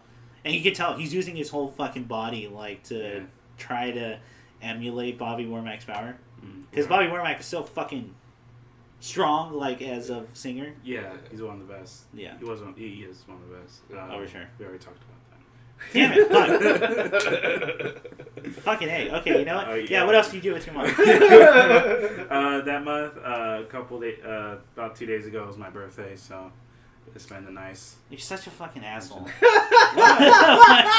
you asked me on my month was? No, dude, you want to go to yours? What the fuck you do? What the fuck you do? So it was my birthday yesterday. What'd you fucking ask me? Goddamn, I'm trying to move this along. That's why this month was special. That was hard. It's 2021. That's it. Nothing happened. Oh, jeez, you want to give out your age to the audio too? I'll also Who? do a brief description. Like who? What? Happy birthday, man. Happy birthday, Nick. Scumbag. Now go ahead. No, I'm done. Like I was That was just, it? I was just making a bit. Like, how was your birthday? How was it? It was alright. Did you do anything special? No, I mean, went to a friend's house. Drank a lot. Chill. Oh, yeah, we did. We did. Oh boy. We didn't go through what we were planned to go through. Like we had a whole of what to drink, a whole like beforehand. Yeah. 'Cause we had like a lot of killers. Yeah, but we had a sleeper, and I was given a pint of something that I didn't know until I drank the entire thing was 8%, like 8 or 9%. Yeah, it's your first thing. Yeah, and it's first thing, and I was sitting there like, why is it hitting me so fast? And I look at like, oh, 8%. That's Yeah. So that sounds real fun. Yeah. It was a fun night. It was pretty good night. That sounds great, man. Okay, that's it. That's it? Yeah, since I just chugged all the things at Gorilla's concert, because there really wasn't anything else to do. Like, there's nothing else to do. Yeah, you didn't after watch that. anything. You didn't like. It was alcohol and gorillas. I just stood there. I just stood there. It was gorillas, and then there was weeks of just not doing anything because you're still trying to recover. No, I'm kidding. I saw Blade Runner 20. Oh, We did tight. see Blade Runner 2049. Yeah, Did you see Blade Runner 2049? You're missing it. You should go watch Blade You're really Runner missing out on that, 2049. honestly. Can I say the other thing? I want to go see that. I also want to go see Mother, which Oh, I yeah. haven't seen yet. Yeah, I think I've seen commercials for that. But here's the thing I want to complain about briefly, and we'll About get back Mother? to your thing. Yeah, about Mother. Okay. It's playing in like 3 theaters, and all of them are in the inland. Like all of them are Like where? There's one in Pasadena that's playing it. Yeah, okay, There's that's a one in Burbank that's playing it. That's another drive. And there's one in Orange County, like South. Okay, Orange that's County. more. Oh, okay. I mean, that one's more doable, but Yeah, but it's still like Pasadena and Burbank it's mostly traffic. To the Orange County one, it's probably just a longer.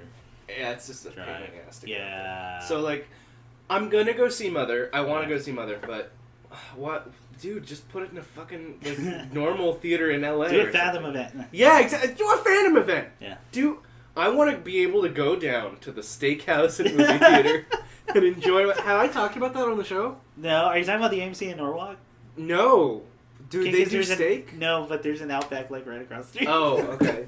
That's what I thought you were referencing. No, because the theater here in town has been bought out by a Texas chain. Yeah. Really? Yeah, and now they do... Which one, Krikorian? Or Yeah, Krikorian got Wow, bought it out. did? I think all of the Krikorians in the state have been bought out. Okay. Go to Cinemark. By, yeah. And they're... Is it Cinemark who owns them now? No, I was just saying, like, you should go to Cinemark instead in that city. I mean, I like Cinemark, but I don't like being told where to sit. But it doesn't matter, because all the fucking theaters Yeah. telling you where to sit now, so... Yeah. Oh, it's easier. Yeah, but Krikorian... I don't know. Well, they could have revamped it since I've gone. Because I hated it so much. They're doing that now. It's under Okay. construction. Okay. But they're also like gonna gut the lobby because they want to be able to do like straight up. It's gonna be a steakhouse dinner theater deal. Huh. So it's gonna be like, we serve the finest tap beers, cocktails, and full course steak meals. And it's like, I like those things, but Yeah. like, go fucking eat a steak before you go to the movies, fucking asshole. Yeah. Jesus. The smell is like distracting. The smell is distracting. I don't want to have like a waitress walk in and out of the theater Yeah. with like, who ordered this one? Yeah. It's medium well. Well, unless they do it like what I've heard they do at the Draft House, where Alamo Draft House Oh, theaters, where everyone is like a ninja, and Oh, they okay. are trained like to serve stuff so that. and kill. well, they have people. They have people that'll go up to. Oh, Because shit. I don't know if you know about the Alamo Draft House, because it sounds like a dream theater to me, and I've never been Okay. able to go to one. You can write a complaint about someone who's talking during the movie, because they have a no talking during movie policy, and if you get like more than one, they'll get an usher to come in and escort you out, No. rip up your ticket like right in front of you. Holy fuck. Yeah, That's awesome. it's Holy amazing. shit. I kind of just want to go to like report people, because that would be a catharsis for me. That would be all the years of me dealing with shitty theater crowds. Oh, absolutely. Like, I can now. I would have power. Can I say? I know this is going to sound very, very suspicious of me when I say this. I Yeah. realize this, and that's fine. Most of the movies I go to where people won't shut the fuck up are kids' movies. They Yeah. just, oh my god! I went to see. Well, Well, I don't think there's children allowed at the Alamo Draft House. really? So yes. Oh my god! No children anywhere. Yeah. Oh, I was hoping that you report children and they tear up. I would report the shit out of children. report children. I would constantly. report a baby, even if it was asleep. Like, I came to see this fucking terrible movie Yeah. where James Franco is the Wizard of Oz, and you're gonna stop fucking talking so I can watch Mila Kunis turn evil. So, I don't need some creature in the back shitting itself right? into a bag. It I just, I don't need some 9-year-old boys being like, "What's happening? I wasn't Yeah. paying attention." Shut the fuck up, Derek. So, what was your? About what? About Blade Runner. Did you like Oh, Blade Blade Runner? Runner. Oh, yeah, sorry. I was so passionate. We're not doing a spoiler cast right Yeah. now, so we're trying to keep spoilers. No, I'll say is that it's way better than the first one. It's better than the first It's way one. better That's than all I'm the gonna first say. one. Wow, that is a. Yeah. You know how strong an opinion that is. I know that's It's a- wrong. Okay, you're talking from a guy who bought an entire Blu-ray set of all the cuts ever and watched them like 5 times, every single cut. It's way better than the first one. It's way better. I don't know if this is a spoiler, so you can say that you won't give me the answer. I Okay. accept that. But do you feel like the sequel in any way undermines any of the mysteries from the first one? Because there are some things I don't know after watching Blade Runner Mhm. where I'm kind of like, I like not knowing that. Mm-hmm. Do you feel like if I watch this, it's going to be like, oh no, this is what that was? Yeah. Oh, I see. All I'm gonna say is watch Blade Runner 2049. Okay. That's all I'm gonna say. Okay. Let's do it. Yeah, It's great. same. I mean, I'm really sorry, but there's nothing. I Okay. can't Okay. go into it. Okay. And it's weird because I think Wooly from The Best Friends put it the best, where that movie is like modern audience kryptonite Yeah, because it's long. Okay. It's like 2 hours and 40 minutes. It's incredibly slow yet deliberate pace. It's gorgeous. Like and then to me and Nick were talking about this. Even though it's long and slow, Yeah. it's nothing. No scene is like really wasted. Yeah, It's all useful. Yeah. From- There's some scenes that are just fucking fascinating to me. Like I wish I could just watch those scenes over and over again, because you can have a full philosophical debate of the implications. The thing I will say is that after watching it, like when the credits started rolling and we're kind of like giving off like raw, gut reactions to it, I was telling Chris that when it came to like beforehand, I put Ghost in the Shell, the original one by Mamoru Oshii, as a standard for cinematography and sci-fi. Like that's what I always compared a lot of things I saw. And then Arrival came out, and that same director did Blade Runner, and now Blade Runner is my standard now, because even if you don't like the story visually, it's so on There's point. a transition in that movie that is godlike. It's the best transition in any movie I've ever seen. Okay. And you don't even fully realize what's happening Yeah. until the scene fully changes. And then you go, oh my god, that was amazing. They should do more of that because it's great. Okay. You only get one. Yeah. You only get one. Yeah. Everyone was great in it. Jared Leto was terrifying in it.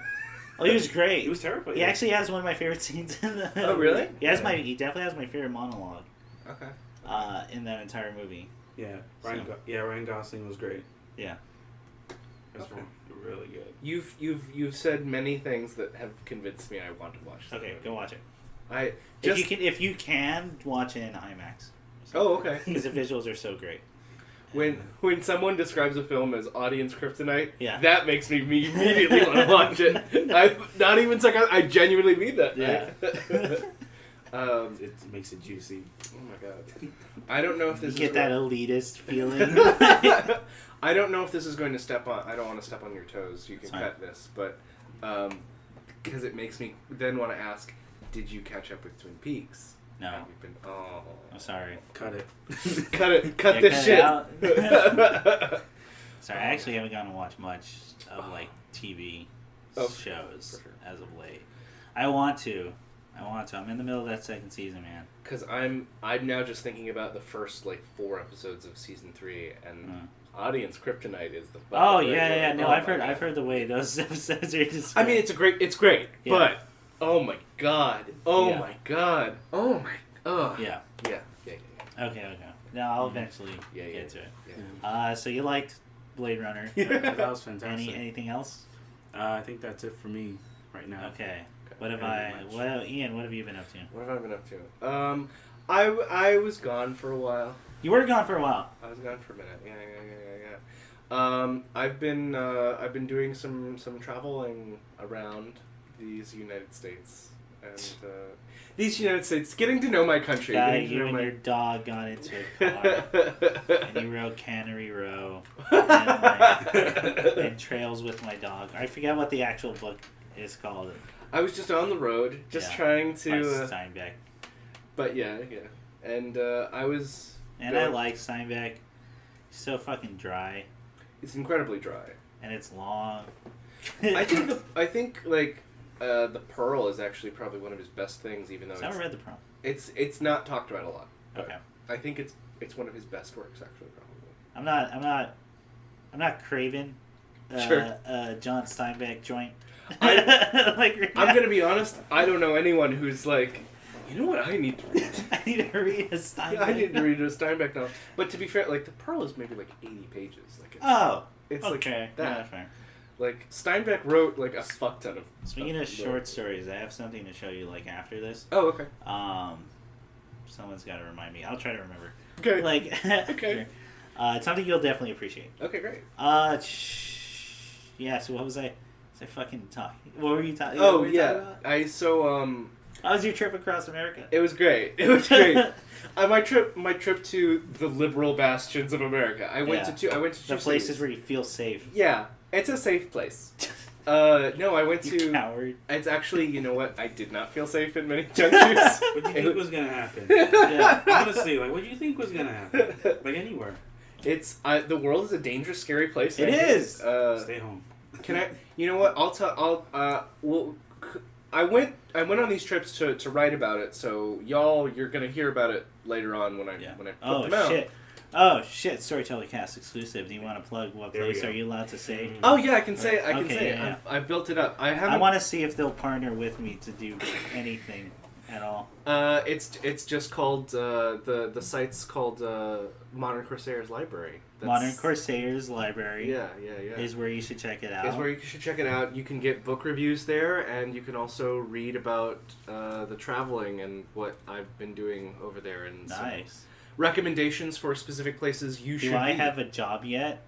I'm working on it. I'm working on it. I love that's like my favorite running joke. Yeah, do I have a job? Can I be honest? Like the website part of this was the biggest pain in the ass. Oh, it's so website design's really hard. Yeah. It's But really, it doesn't have to be. No. With Squarespace, With Squarespace- I can. No. We can't talk about Squarespace We until can't. I get that fucking sponsor. Okay. Yes. Absolutely. They haven't earned it. But that's just, hey, if anyone from Squarespace is listening, I am willing to show. I'm ready to sell out right now. Oh, dude. Also, if anyone wants me to talk about Amazon Prime, I love Amazon Prime.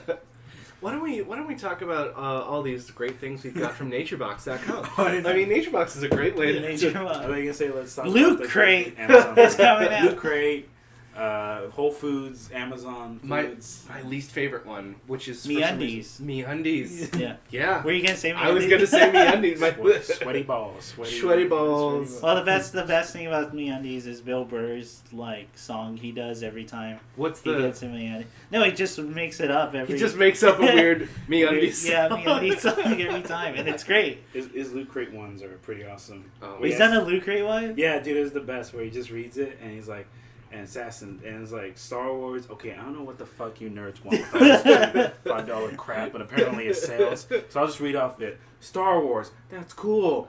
Game of Thrones, that's rad. Assassin's Creed, the fuck is that? By the way, you know he likes One Punch Man. Bill Burr really likes Yeah. One Punch Yeah. Man? He loves One Punch Man. I mean, I love One Punch Man, but Yeah. really? Yeah. That seems like such a... Because I wouldn't expect it. Well, here's the thing. He's F is for Family came out on Netflix. He's probably paying more attention to animated, and that was huge. Yeah? So that probably showed up on his Netflix thing. I really hope that the next season of F is for Family just has a weird storyline. Like it doesn't. Yeah, he says anime is the emo of cartoons. He said, "Is it the emo of cartoons?" Because people were really weirded out that I liked One It Punch was Man. either, oh my god, Bill, you're in a fucking anime. Are you kidding me? Yeah. And people are like, this was the happiest day of my life. So your travels across America. Travels across and you America. didn't feel safe. Yeah, I didn't feel... No, I actually kind of wanted to talk about... At Modern Corsair Times? Modern Corsair Library. Modern Corsair Library. It's depressingly easy how I finally figured out what I'm doing with the website, but like I banged my head against the wall for so long. But yeah go find it, Modern Corsair Library. It's cool. Yes. It does everything I technically won't need it to do.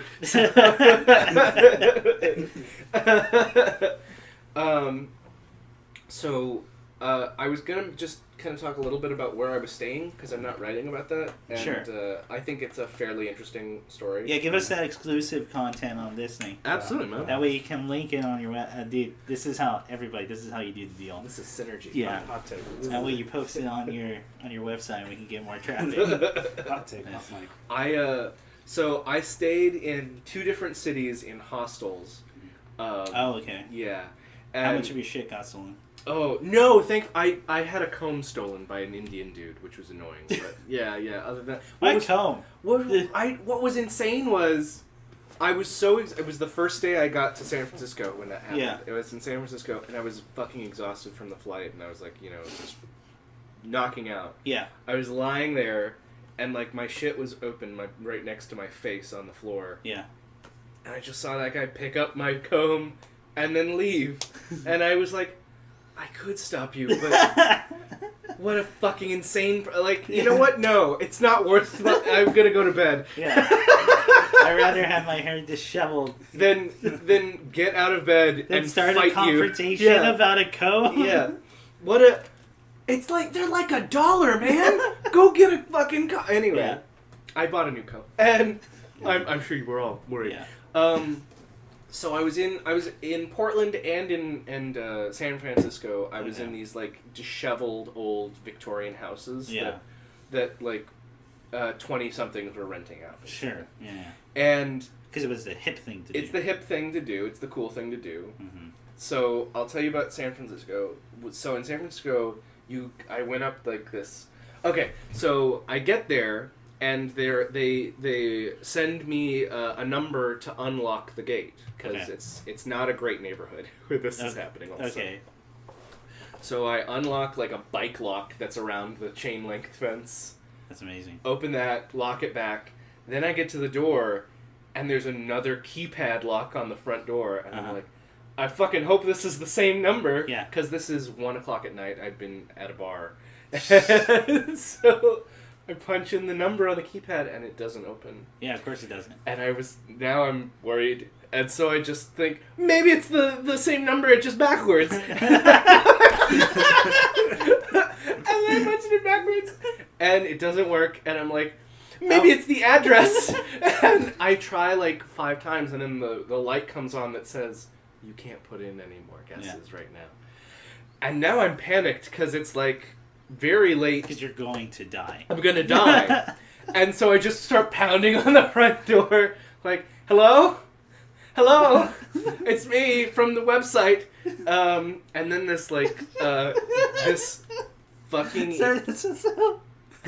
It's so sympathetic. So this... It's me. Please. Here's a reminder of you. Please. And so this like really more exhausted than I knew a man could look.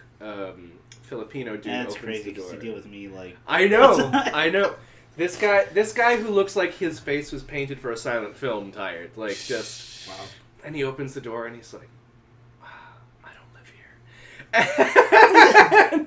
And I just show him, and I like don't register that right away, and I just show him my phone, and I'm like, "This is me. Yeah. Please let me in." And he's like, "Okay," and he just lets me in. I don't live here. And I get upstairs down this. You caught me during a burglary. Yeah, exactly. You know what? Hey, fair play to you. You're trying to break in too? Okay, chill. You can take the base. No one wants to. You know what? That silverware is shitty anyway. Like whatever. Yeah. So I get upstairs to the little place, and it's really just one room that's been curtained off 4 ways. Yeah. With a stairwell in the middle of it.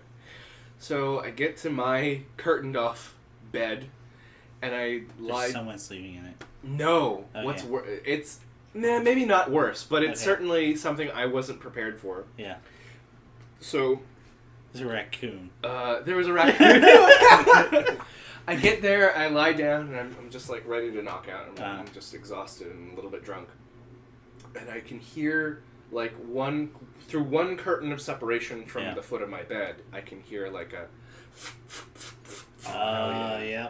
And it's it's just this light that keeps flashing through the curtain, and I'm like, it's like 2:00 in the morning. What? Yeah, what you don't have time for a horror movie or like. to go. Crack. It was a guy smoking a bunch of crack. Yeah, that's exactly what was happening. That is the exact thing. Because at first I was like, oh well, I mean it's Sanford, it's the Bay. Yeah. People smoke pot all the time. Pot's really popular here. Whatever. No. So I close my eyes and I then start to smell. Well, that's not what marijuana smells like. And then I'm like, maybe he's just got bad shit. I'm just so ready to disengage. I want to go to bed. Then I wake up again at 5 in the morning in the exact same spot. Jesus. The orange light. Wow. Like, I don't know how crack works. I'm not a crack person. Yeah. But Jesus Christ, this guy was relentless. I woke up 3 more times before sun up. Yeah. With this dude, and then at some point I was like, well, maybe I'm wrong. Maybe I'm not. And then I like kind of peek under the bottom of this little partition curtain, and I immediately nope. That's what a crack addict looks like. That's nope, not great. You fell asleep next to that. I fell asleep next to that. And then I felt really bad because the next morning he was cooking eggs, and he was like, I made eggs for everybody. I was like, oh, that's nice. Thank you. So you felt guilty. I felt bad for judging. No, not you. He felt guilty. Oh, he felt guilty keeping me up all night. You know why? Because he knew you were a coward. And you did not smoke crack. I just remember, and he was like actually really nice, and he was like, oh yeah, whatever, I hope you have a nice time while you're in town. Good to meet you. And he shook my hand, and he was like, I'm rich. And I thought, ironic. Yeah. No. Of course you are, because you can afford it. In this day and age. In this economy. For 4 hours. For so many hours. That's impressive. I was there for... Why is he saying at a hostel? He lives there. He lives there. Yeah. That's still a lot more questions I have. But go ahead. Not crack. Quick crack. So I don't have to talk for ages about Rich, but I apparently then... I stayed there for 5 nights. Okay. And he was smoking every night. Because of course you are. You gotta keep that... He's rich. Yeah, he's rich. And at some point I Wait, heard... is his name actually Rich? Or his name is Rich. Oh, yeah. I thought he was... Introducing himself as a wealthy man. Damn it, that's why I thought it was so weird. Like... Yeah. That he doesn't want me to know his name, but he's just like, I have a lot of influence. I'm not a coward. Smoke crack. I do what I want. Yeah. He at some point, the only 2 sounds I heard from that curtained off area was the flint, the drags, and also he got like so many push notifications on his phone over and over again. And at some point, he has the crack. He has crack. And he was on his phone at like, this was another night at 3 a.m, and I heard him just say, "No, I can't busk there anymore. Nah, there are people trying to stir shit up, you know? Nah. No, when I go busking, I just want to have a good time." Am I that old? Am I that old? What? What's busking? Oh, it's like performing, dancing, singing for money in a public space. Okay. You ever seen Autumn Rush? You remember that scene where he's shit, I know it as bussing. Yeah. Oh, yeah. Okay, so it's busking. Busking. Yeah, Got it. Okay. Yeah. I've had one letter wrong. Woody Harrelson said that one. Yeah, no, I know which one. Yeah. So that was terrifying. And I definitely thought I was going to get murdered. Yeah. But everything else? Takes one bad trip, dude. Yeah, it takes one bad one. I decided not to do that anymore because then in Portland, again, a different decrepit old like Victorian house. And I met this really... The owner was really nice. She was very sweet. She did not lock me out in the early morning. And I was just like, oh, I'm going to do this and that. You're going to have to read to find out what this and that is. Yeah. But, and she recommended some great places. And then she said... yeah, check in anytime, and she gave me the number, and so I wasn't left out. And then I got back, and I hope you find this funny. I found one part of this funny, but the rest of it's pretty harrowing. So I get back, again after I was in a few bars, at a really nice bar, and there is somebody sat on the porch who looks very upset. Okay. Like, not mad necessarily, just like they had a bad prom. That's how I describe it. Yeah. And so... Was that the funny bit? This is not I didn't say, oh shit, it's going to get worse. This is going to get a lot worse before it gets better, hope guys. it's a bad prom.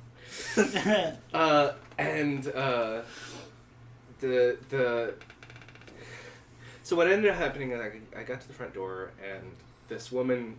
The woman who owns the place clearly looks like she forgot I was going to be there. And she's like, oh... okay. Come on in. And clearly just wants me to get away from whoever this is on the front porch. And then I can tell she's very upset when that person on the front porch takes this as an opportunity to follow me into the house.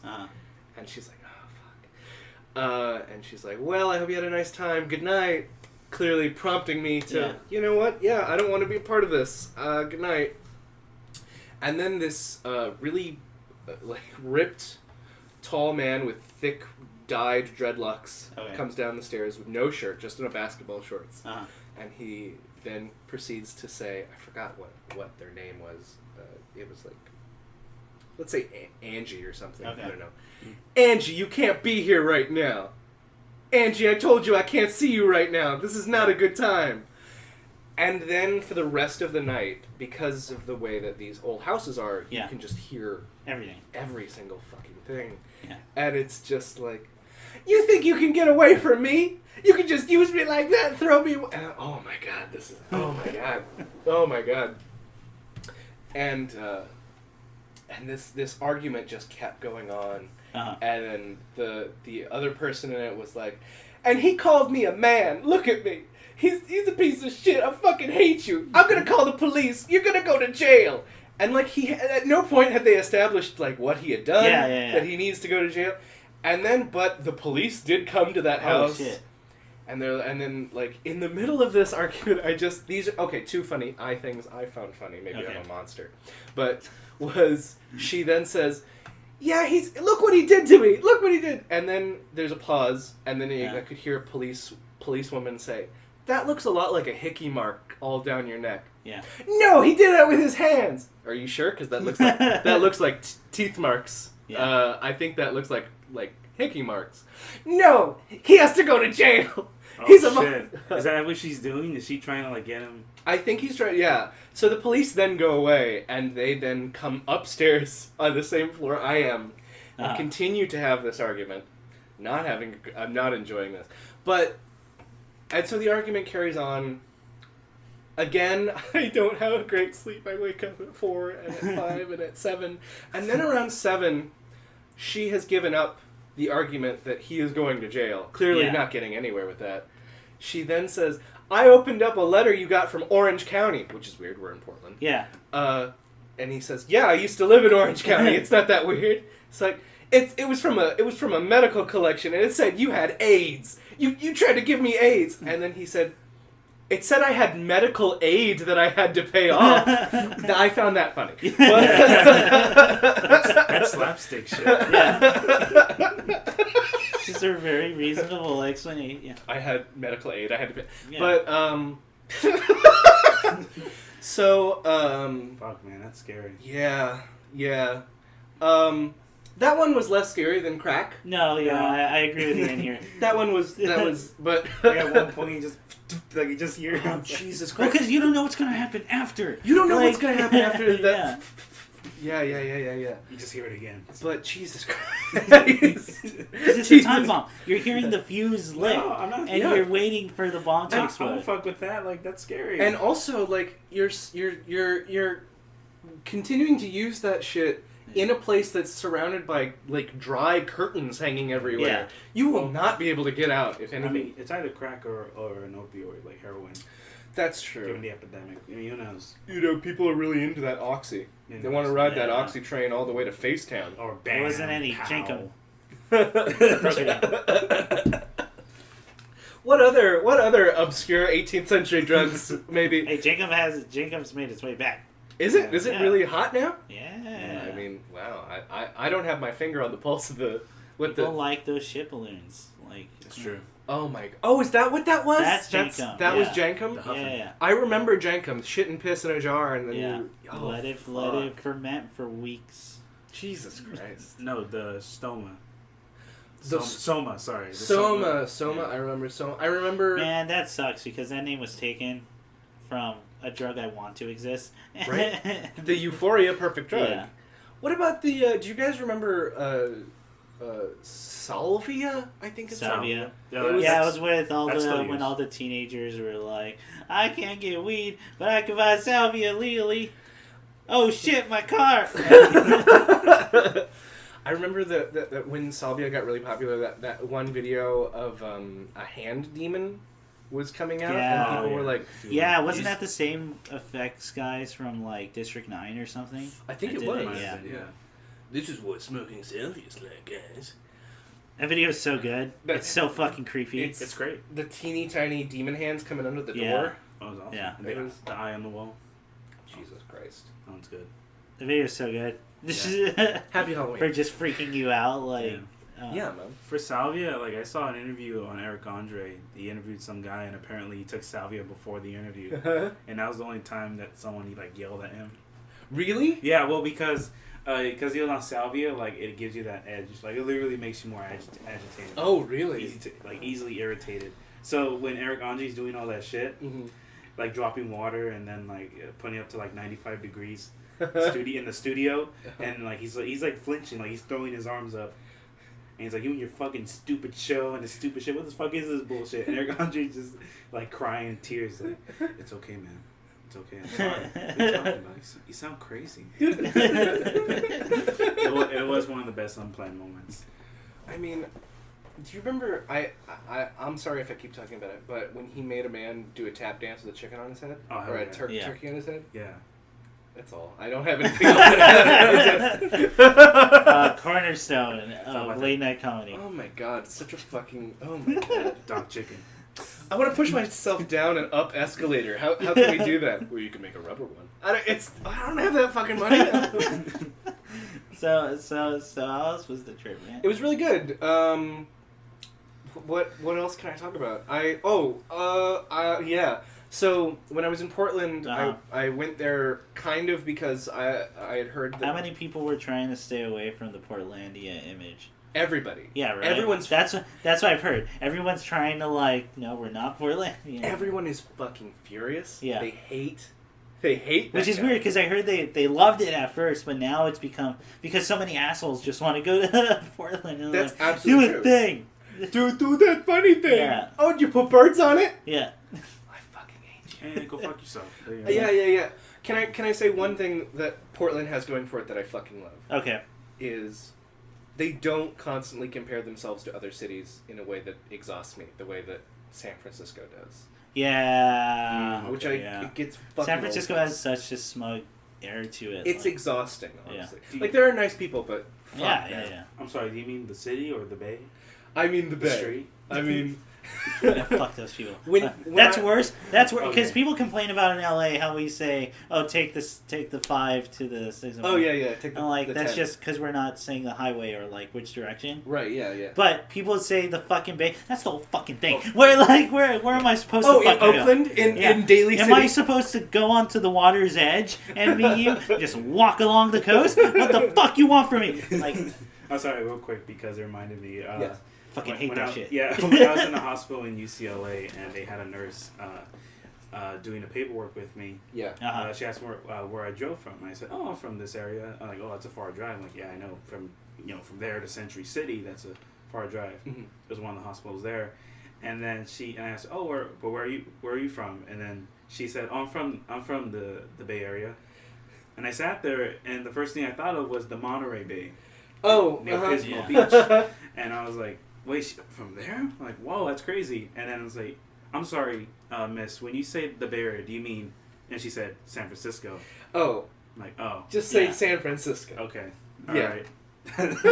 That's it. There wasn't anything. It was just... The Bay Area is better than the Bay though because at least you're trying to generalize it. Yeah, Bay Area. Talking about those fucking assholes. You say like Maybe I lived on Marin Island. Yeah. Who knows? Who Maybe knows? I'm a pirate. It didn't help that. It's like because you know what? It's the same exact thing as saying L.A. Yeah. Like I'm from L.A. because it's so generalized. You can just say whatever. That's true. Yeah. That's true. Mm-hmm. But I mean, I sometimes say LA just for the sake of like if I say like the city I'm from, Yeah. people are like, well, I've never fucking heard of that. Yeah, right. Okay, it's near LA. It's It's near near the LA. fucking. That's all I say. Yeah. That's all I say too. Yeah. Yeah. Yeah, the fucking smugness was an annoyance. But Portlanders don't do that. Yeah, because they're trying to get away from that. They're image. trying to get away from that image, but they will take the opportunity to shit on Fred Armisen. Like there's so much anger. Not for some reason, not Carrie Brownstead. They're fine there, but Fred Armisen. She's good. There's she does like half the writing on the show. yeah, right? she's a workhorse. Yeah. But Oh yeah. I was in I was in Powell's bookstore, which is a fucking tight ass Yeah, bookstore. I've heard people tell me about it. Okay. It's like 3 stories. It's really chill. Yeah. Stephen King and his son was there, but you have to buy tickets, so I didn't. Fucking whatever, it's fine. But I already spent it on this crack hostel that like is going down. it's just he's gonna die soon. I need to fucking meet him. He's like 70. Anyway, Great to meet you. Hold on. at least think of it this way. He's always pumping out a book, so like yeah, there'll always be a tour. there's always gonna be a tour. Yeah. You just got to jump on the next one. Fuck. Okay. Yeah. I'll go to the fucking Midwest if I have to next time. Because he does all this shit in Wisconsin and Muskogee. But anyway,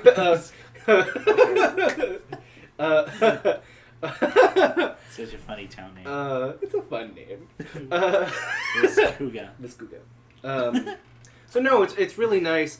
There is one thing that I thought was very weird about Portland that I like no one prepared me for is there is a whole different type of person in Portland that I've never seen before. Okay, a new specimen. A new specimen entirely. Like there's the skater we all know. There's the skater dude. There's the blonde. There's We the all know blonde the blonde. with the nails. She has the exact same voices. They're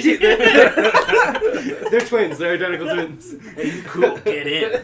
Hey, you're cool. Like blasting shit. Yeah. Oh my god, yeah, they just listened to the Osprey. In Portland, there is the white, very overweight man with a thick beard who wears shorts no matter what weather it is. Oh, I see. I don't know how that's a thing. Yeah. There were like 9 guys who are all different guys, and they all were great big huge dudes with really big huge like mid-torso beards. Yeah. Wearing like cutoff shorts in like 65, 60 degree weather. Yeah. I don't have But any you're just like, not with the times, man. maybe I don't get what's cool anymore. You know what's cool? Looking like Santa and wearing shorts. Hey, it's the skater and the blonde girl. Can I get it? Everybody has a monster joke. or some form of crazy taxi. When we talk about people we don't know. But I only have 2 voices I know how to do.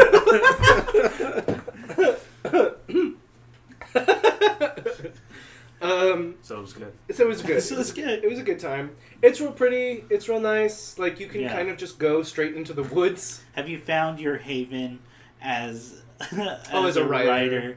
This is where my people are. Next to the bodies. Because it feels like that sometimes. It feels like that, especially when I talk to people in like my college. About just Portland? this fetishization of Portland. That it's the Mecca. There is. Right. I don't know if it's a mega. It's as someone who like lives near LA. Yeah. It is kind of here's one moment I can say that is really nice. Like I went out there and I did the woods thing sounds nice because I do like woods. And when you go out there, and I kind of liked the weather. I kind of liked this because like I'm a fan of downcast weather too. Like LA has been like ball sticky hot. Yeah. Like it's yeah. Like out there, it's like kind of it's in the like mid 60s, and then by afternoon it's like foggy and you can see your breath cold. And like so I found this spot. I just snuck into the university because no one cards you. Yeah. And I went up to the top floor of the library to do some writing because I needed to do some writing. Sure. And you get this fucking beautiful view actually because the library is on the back end of the campus and it kind of leads to it's the end of town, so like there's maybe 3 houses on a hillside, and it's just thick forest that goes and goes. It's fucking beautiful. And then like at sunset, like the sky is like blood red, the trees are black, and then like also they have like a fuck ton of crows. Also, so like it looks like the beginning of a metal like soundtrack in that it's a blood red sky, black trees, and then just a swarm of crows rise from the darkness. It's very pretty. And you hear. I reserved the study room. Leave me alone. I'm rich. Don't you know? Look at me. I'm rich. There's a bunch bunch of chill stuff to do. Yeah.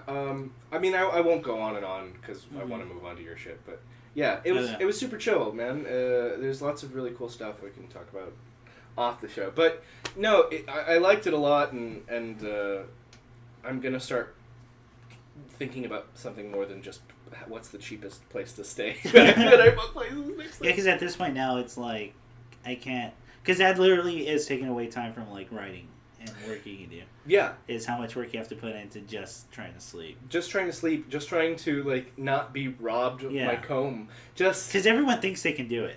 Everyone thinks you can do it, like especially if you're young. But it's like, oh man, I've got other shit to do. I've got other shit to do. I'm not young and virile. No, I'm not. If I was 13, good God, the world would be mine. Youth is wasted on young. I absolutely. But also, it would be the weird thing of like, what the fuck is this 13-year-old traveling by himself? Like, what happened? I killed my family. I'm writing a review in a favor. By the way, I'm rich. Well, I think my Uber's here. Yeah. Get in, all the cool kids are coming this way. Yeah. I think we just tied. I think we tied that thematically. Oh, fuck my month. It's just. I know. I mean, for mine, I went to the Gorilla Show. We talked about that. I watched Blade Runner. We saw Samurai Jack, the first 3 episodes in theaters. Oh wow! 'Cause they did like a little Fathom event thing. That's cool. I mean, what else is there to say? That shit. It's an amazing show. Everyone should go watch it. Absolutely. Seeing that fight in the 3rd episode on the big screen, it's just so fucking good. And it's just, you're watching, you go, man, no one does this. Like, no one has the balls to do this anymore. Just a fight, a long fight, well choreographed. No dialogue, no music, just sound effects. Yeah. And just brutal, like, and it's crazy how good it is. Everyone go check it out if you haven't watched Samurai Jack. I feel like that's a safe recommendation. Absolutely. What else, man? I don't know. It's been mostly just school going on. For sure. Doing work. I mean, a lot of stuff's gonna happen this coming Halloween weekend. So doing that shit. You going to LA Comic Con? You think about doing that? Yeah, I've been thinking about that. Are you going? I forgot when it's happening. It's this weekend. Okay. Probably not then. Probably not. That's about right. Yeah, we're gonna go. Probably just a Saturday and Sunday. I always say I'm gonna go to Kamikaze too, and I always fucking forget. That's what I mean. Oh, fuck me. Oh yeah. It's not called Kamikaze anymore. It's called LA Comic Con. That's dumb. Stan Lee changed the name. Yeah. Well, because I think he wants to get it closer to San Diego Comic Con. For sure. For branding. Which sucks, because I like Kamikaze, like, as a name. Kamikaze is a tight-ass name. Just call it Kamikaze. Yeah. I mean, you can change the name. Plus, that's where we do all your comic book shopping for the year. Oh, okay. Because there's so many fucking good deals. Yeah. You can get, and especially if you're willing to just look through white boxes, you can find some. It's one of those cons where it rewards, like, the patient people. Not those who just want to find, like, sets and whatever. Yeah. So, I mean, that's happening. I don't know. Fuck, has it been this boring? Like, for just writing? You gonna dress up? Because it's gonna be near Halloween. It's gonna be Kamikaze. I don't know if I'll dress up for Kamikaze. I am playing a show this coming Friday, and we're supposed to dress up for that. Oh, okay. So I'm just whipping out my Hotline Miami costume. Oh, chill, okay. Just gonna do that, because I don't have time to make a new one. I want to make a new one. If anyone's, like, played Ruiner, I wanna dress up as the guy from Ruiner. Oh, with the helmet. Yeah. That's so fucking cool. Fuck, dude. Have I really done? Oh, okay. I have one. Okay. This is interesting. Okay. I've finally done it. I've fallen down the hole of Senra and Kagura. Oh, yeah. And do you know anything? I just know what he's told me. So. Okay. And I feel like there's not much to say. But which one is Peach Splash? I'm sorry, Peachy Beachy Splash, because that's how they say it on the thing. And all I'm gonna say is I get it. What is the addition? I'm sorry, wait, no. Oh yeah. So I got the special collector's edition because for a day it was, or I don't know if it still is, but it was the same price as just buying the regular game. Oh. So I went, I'll get it with the art book and the like 2 sets of Blu-rays and a CD. Oh. Yeah, it's nuts. It just has all the intros or something. Haven't watched it. Probably should. Yeah. All I'm gonna say is I get it, and I've been playing it as much, like way more than I thought I would. It's a fun game. It's fun. Yeah, it's actually really It's fun. fun. You both look so suspicious. Well, no, I'm serious. Like, it was fun. Well, I mean, I love dressing up my dolls. Oh, the intimacy system. Listen, all I'm gonna say is for anyone who's really fucking curious, go look up Senran Kagura Peach Beach Splash. Beachy splash. Beachy Splash. So are we squids or kids now? I don't understand. It's not. This is not at all the same game. Are you talking about the ducky? Look, again, all I'm saying is Okay, go okay. look up what it is. For fear that whatever I describe will be taken down off of YouTube. Who's best girl? Who's best girl? Daidoji. Alright. Because she's a bancho. Yeah. And like... Do you not know what a bancho is? I don't know what a banjo is. Okay, bancho is... you know how in your Japanese animes, people wear those, like, thug clothing where it's just the long trench coat. It's got something on the back. Yeah. So it's that. That's Oh, bancho. okay. They squat, like, around in circles. Because they're hard. Yeah, because For they sure. usually have a pompadour. For sure. So that's Daidoji. Okay. And I think she has the best design. Okay. Also maybe Jasmine. Young Jasmine. Okay. Yeah. Oh, so you're the Legends arc of Rin. I'm into older women. Rin, Young Jasmine, and... That's funny. You know, it's funny. We were, so I was talking about this with a friend of mine about Persona 5. Mm-hmm. And how I made the joke. Yeah, I don't need no little girls. I just need the women because I was into Kawakami as the waifu. Ooh, damn. Yeah. I'm seeing the picture now. Yeah, it's Yeah, just the that's first... Daidoji. Yes. I get the appeal. Yeah. I get the appeal. Yeah. She could kick your ass. I'm Yeah. super into that. And That's really cool. she punched the moon at some point. And anyway, I was Get making that joke crushed by Kawakami, and I told them how I kept making that joke, and I found out Kawakami's only like 24. Oh. Yeah, And she's old? and then I went. That's what Japan considers old. 24. Time to retire, lady. Yeah, I mean, shit. What am I doing? I'd be a grandfather. You if you haven't finished everything you need to by 24. By 24. What the fuck are you doing with your life? Which that makes it even better that she's like a burned out teacher at age 24. She started teaching at 12. Yeah. She's just done. Just done. I should look up how old Takemi is.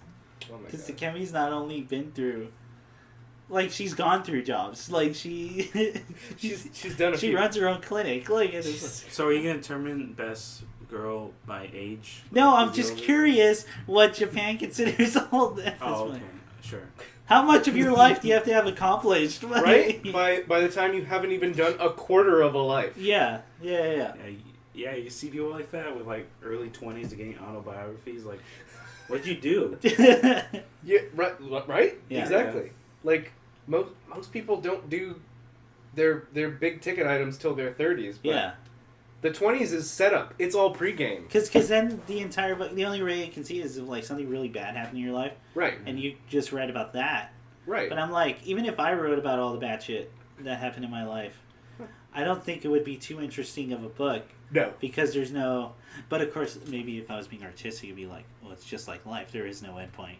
That's so true. It just keeps going. Hashtag deep. Hashtag deep, hashtag yes.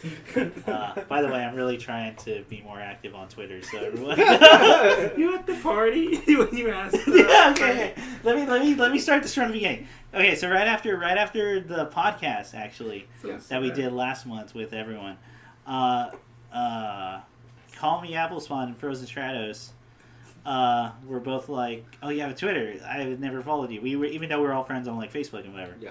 And then they followed me, and Apple Spot just says, what, you haven't tweeted anything? You have to tweet right now. And I go, and then she's like, no, tweet right now. I'm like, okay. And I forgot what I tweeted. I think it was the robot question. Can robots throw mad shade? Oh, according to the Asimov laws. So I've been trying to do better on that. And this all culminated to a point where, and by the way, there's a follow-up to the story, too, that you don't know. There's a third part. Where we were hanging out for Nick's birthday with a bunch of friends. Mm-hmm. And then my buddy's taking pictures to post on, like, Facebook. And then I go, make sure you tag me on that. And he goes, why? And I'm like, I need to increase my social media presence.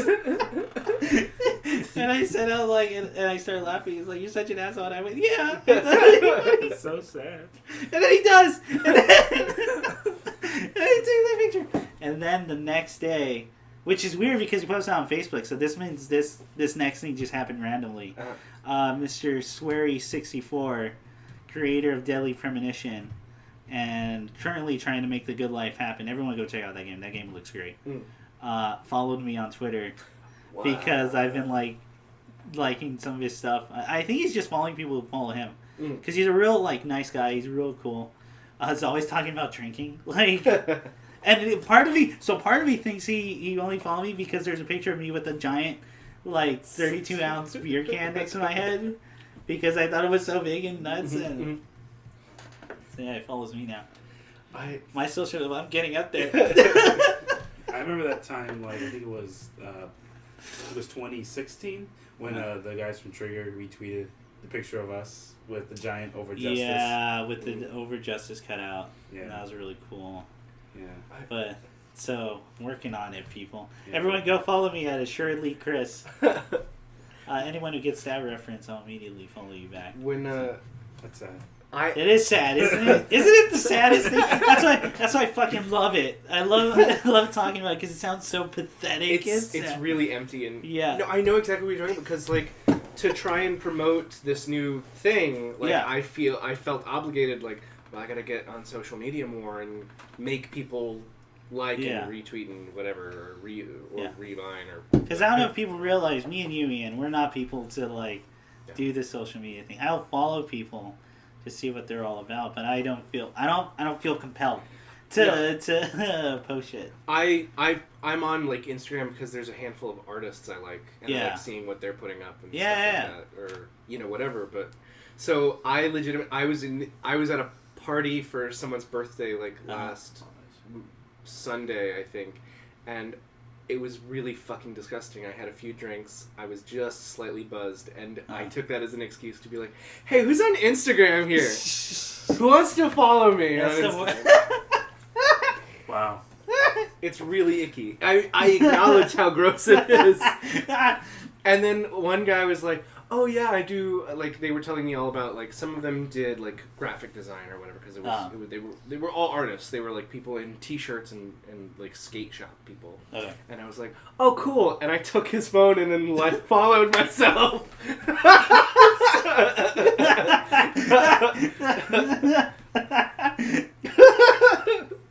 That's so fucking terrible. So I shouldn't drink around phones. Drunk dialing people is one thing, but drunkenly stealing people's phones and then following and liking yourself. That's except I work for all my likes. All the likes you see, guys, if you see Modern Corsair on Instagram, I earned all those likes, I promise. What I do find cool about trying to post stuff on Twitter, though, it's helping me get tone better for writing shit down. At least 140 characters, because that's always something I've had a problem with. Yeah. Well, I can do it if it's long. Because I like doing build-ups or a realization of what is actually happening. But if it's a quick punchline, I gotta get better at that. Yeah. So keep it pithy. Yeah, keep it pithy. So try and figure that out. That's helping out. Well, I will say, if there's any benefit, I'd say that any writing you do is always a good thing, especially if it's shitty. We've talked about this, the whole process thing. 99% of it's shit. Yeah, and it has to be because that's the only way to learn. and then you rinse off all the shit till you get to the gold. Yeah. It's like you gotta fail. You gotta fail in order to do shit. That's pretty much it. Like, I didn't do much, man. I didn't because we already talked about the gorillas and shit. So I haven't gotten to watch much stuff either. Oh, you know what? I actually got a chance to. So I had a double feature with with some people. It was very weird. So the first one, no one else had seen Donnie Darko ever. Wow, really? I was the only one. Man, I'm thinking about rewatching Donnie Darko because I think I watched it in middle school. I liked it. I don't remember much. It's pretty good. I don't even remember if I liked it or not. Here's the thing that did surprise me. I think also you should probably watch the director's cut because it just. I remember it being overrated, but I don't know if I disliked it. I think it got blown out of proportion pretty hard. Yeah. But actually, when I watched it, I was like, oh, you know what? No, I like this. This is good. I do think though that unless you're a person who enjoys anti-audience kind of shit, where you sound like such assholes. I know. If you like the things other people don't like. Yeah. Because the original cut of Donnie Darko is fucking obtuse and hard to follow. Yeah. And that's just supposed to be. It's kind of supposed to be, but it's also kind of, I think, a function of the studio cutting shit. So I think if you watch the director's cut, it's a little more reasonable to follow. It gives you more as an audience member. So maybe watch that one. It just is. It's actually probably a better movie. That's fine. It happens. We all know how much editing can affect. Oh, absolutely. A movie. Suicide Squad. Yeah. Well, that's the whole. That's if you want to go to the opposite end. That's the spectrum. Dark. That's the dark timeline. I also watched a movie I've been wanting to watch for a year or more. I finally watched Raw. Oh god damn it! I've been meaning to watch it. Oh, well. Okay, how is it? It's fucking incredible. Really? God. Fucking. Okay. It's actually really good. So I want to watch it. It sounds interesting. It doesn't have a lot of. It doesn't have a lot of flash. I'll say it's a pretty. I don't think you can with that kind of movie. Yeah, it's got to be. It's got to be intimate. It's all intimate. It's all slow burn. Yeah. But when you finally start getting hit with the horror, it's shockingly effective. Okay, it's that's good. I like that build up. Oh my god! No, because you spend so much time with the characters and the main character in particular that you end up empathizing with them so much that when everything starts to go to shit and just becomes just the darkest fucking thing, it is very impactful. Okay, it's very impactful. It's very good. Seeing it sounds so much on my alley. Just not even the cannibalization part. Just just seeing someone slowly spiral out of control. Yeah, or reaching a low in their life. Seems so much up my alley. But anyway, that could do a great segue to probably how I'm going to end this episode, where we just talk about Halloween shit, because this is supposed to be the Halloween. Happy Halloween. There is, by the way, just in case you, for whatever reason, listen to this one first, and haven't even noticed what the other episode is for this month. We are going to be doing a Halloween special on the other episode where we just read out creepypastas and SCPs that we like. Very much inspired by Undercooked Analysis, if anyone hasn't checked them out, because that's basically their whole podcast. That they do that. But I thought it'd be a neat thing for us to do probably. Yeah. Anyway, so I have questions for everyone. What's your favorite? Let's do it. What's your favorite Halloween movies you would like to talk about? And I don't just mean horror movies. Like something on. I mean something where it themes around, or the motif is Halloween. Okay. It's like how if I said if there's a motif around Christmas movies, you can talk about Die Hard. True. So, I see. Let me think. I'm just gonna go for it. Halloween Town. Oh yeah, it's Halloween Town. No, Halloween Town's great. I was gonna say Halloween Town's great. I think so. And then there's a sequel to Halloween Town. Calabar's Revenge. Yeah, Calabar's Revenge. Wow, good for you. But then let's go into Halloween Town High and Halloween Town University.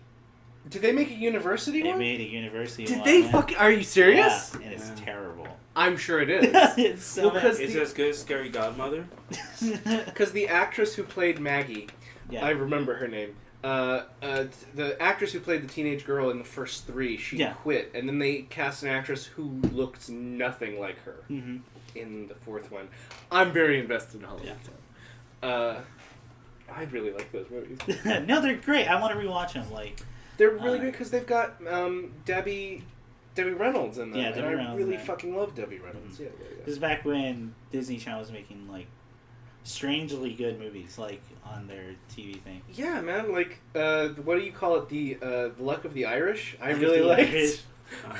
With an evil. It's so leprechaun. stupid. Like the ending is so stupid too, but They but just it's beat him at like a riddle contest. I a think? riddle, tire throwing, and like Oh yeah, the caber toss. they're all no. He beats him at basketball. He beats him at. Oh, because his whole thing is I play basketball. Teen Wolf, like a leprechaun, yeah. Yeah, it's basically Teen Wolf as a Yeah, leprechaun. Teen Wolf, like- They also, I mean, not. I know we're here to praise the channel, Uh-huh. but they also kind of did the exact same thing with the 13th year, where he was a Teen Wolf, but he was a merman. Yeah. Yeah. Yeah, 13th year. Yeah. Which he was way too. He did not look like a 13-year-old, but He was too old. yeah. So Halloween movies? Like Halloween. Well, let me talk about Halloween 10 years. Please, let's talk about it. Because Because I've they never heard tried of to do Mean Girls. Mean No. Girls as thing. They try. They really did, and like it doesn't work, man. Well, although there's this really cool moment in there that I really do appreciate, where they're taking the whole thing is they're taking a test and they're writing, and of course our protagonist is the last one there because she has to be really detailed and smart to think about shit, and then the antagonist is the person trying to be a mean girl is casts a spell and like turns all her work invisible as soon as she finishes, and she turns it in to the professor, and the professor goes, "What the fuck is this?" It's all blank, and she goes, "Okay, I was not sitting there for 3 hours and not writing anything." Obviously someone did magic. And instead of where any other movie goes, where they would just call bullshit, because everyone in this universe knows magic, he just casts another spell and goes, "Oh yeah, magic was done to it.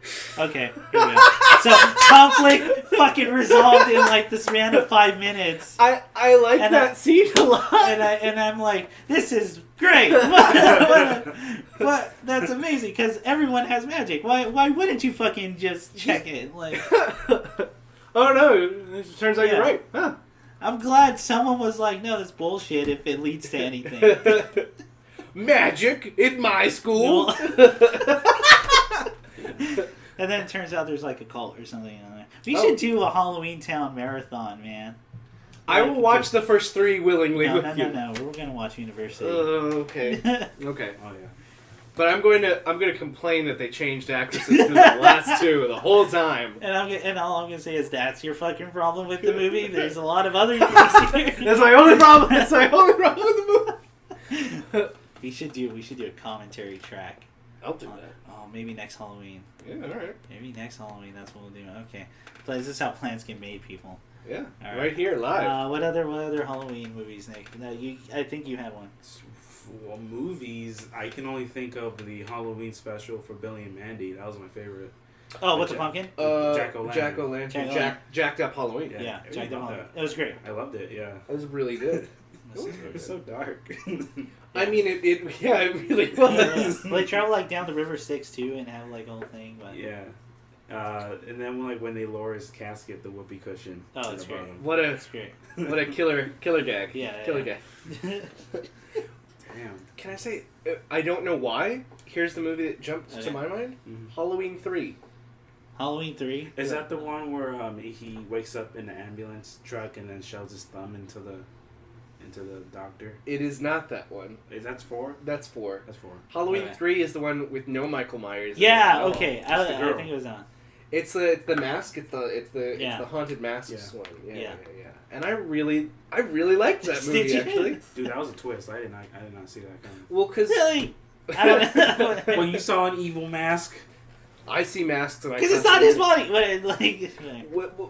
What I liked about it was, and I've said this before, and I'll say it again. God damn it, is John Carpenter who made Halloween he was really bummed out that Halloween had to be a serial. He was like, "Oh no, I want it to just be one-off. Yeah, just one off. I want each Halloween to just be some other shit happening on Halloween." Yeah.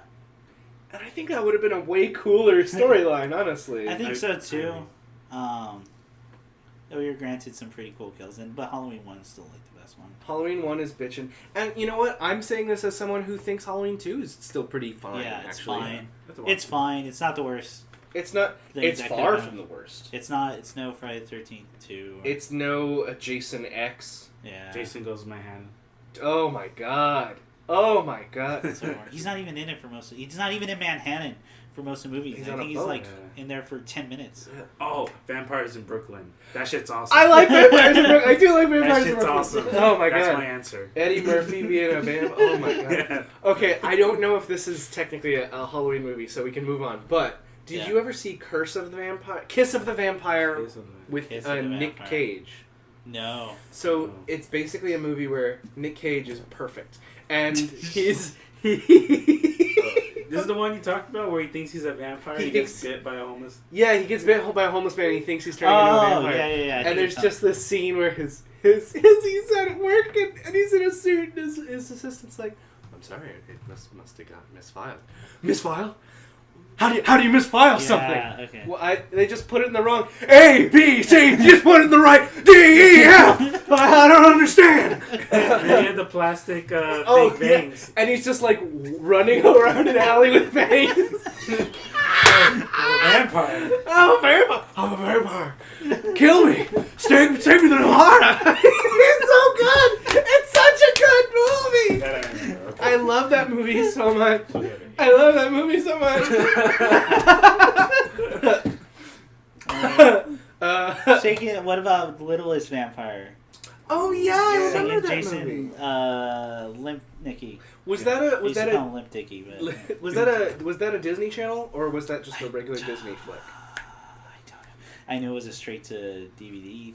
Because I remember watching that one. Yeah. And there's vampire cows. Yeah, there's vampire cows because they're vegetarian vampires. Mm. And we drink blood from vampires. Yeah. They have. That's where I learned they have to be invited inside. Oh And really? it all take place in Scotland. So, Wasn't all the cast Americans or were Scottish people in that? I don't know if the vampire cast was Scottish, Okay.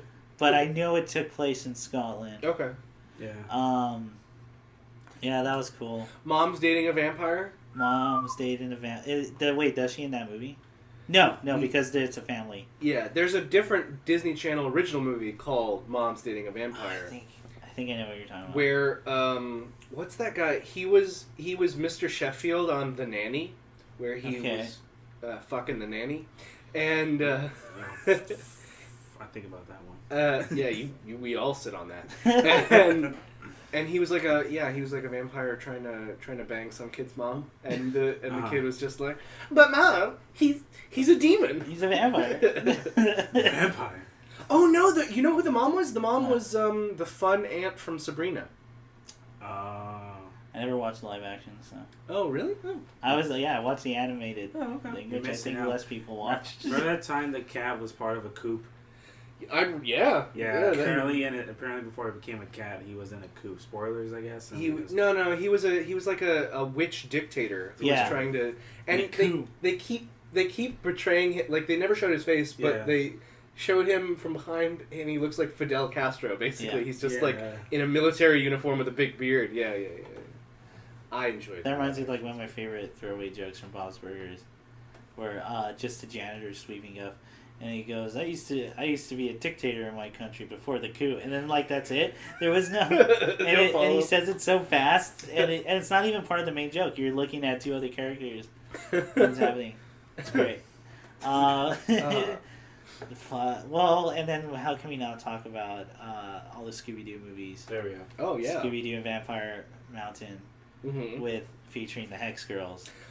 That was the first or second Hex Girls. Either way, I love that. It was the first version of the Hex Girls, I believe. Because I remember there was one with the Witch's Ghost, and I think. Oh, I'm sorry. Yeah, Witch's Ghost is the first one. I think Vampire Mountain was like them coming back. Second, yeah. Okay. Hex Girls are amazing. Hex Girls are fucking tight as Yeah. hell. Yeah. Matt from the other channel would get super mad because I would just sing the songs out of nowhere. We're the Hex Girls and we don't don't care. Put a spell on you. I'm a Hex Girl. Girl. Oh my god, that was such a Dude, good- I remember most of them. So. I remember those early '90s Scooby-Doo movies were like I was Were really into strangely good. The Cat Island one. Yeah, was, Zombie like, Island. Actually That was horrifying. Cyber Chase. Cyber Chase. Cyber Chase. There was one about. Cyber Chase was some stupid fun. Like that. Yeah, That was funny. It was goofy. Game Yeah. was terrible. There was the game was fucking terrible. What's the it's just always capture the flag. Every level is capture the flag. Yeah, just that get was to the some dumb end. shit, yeah.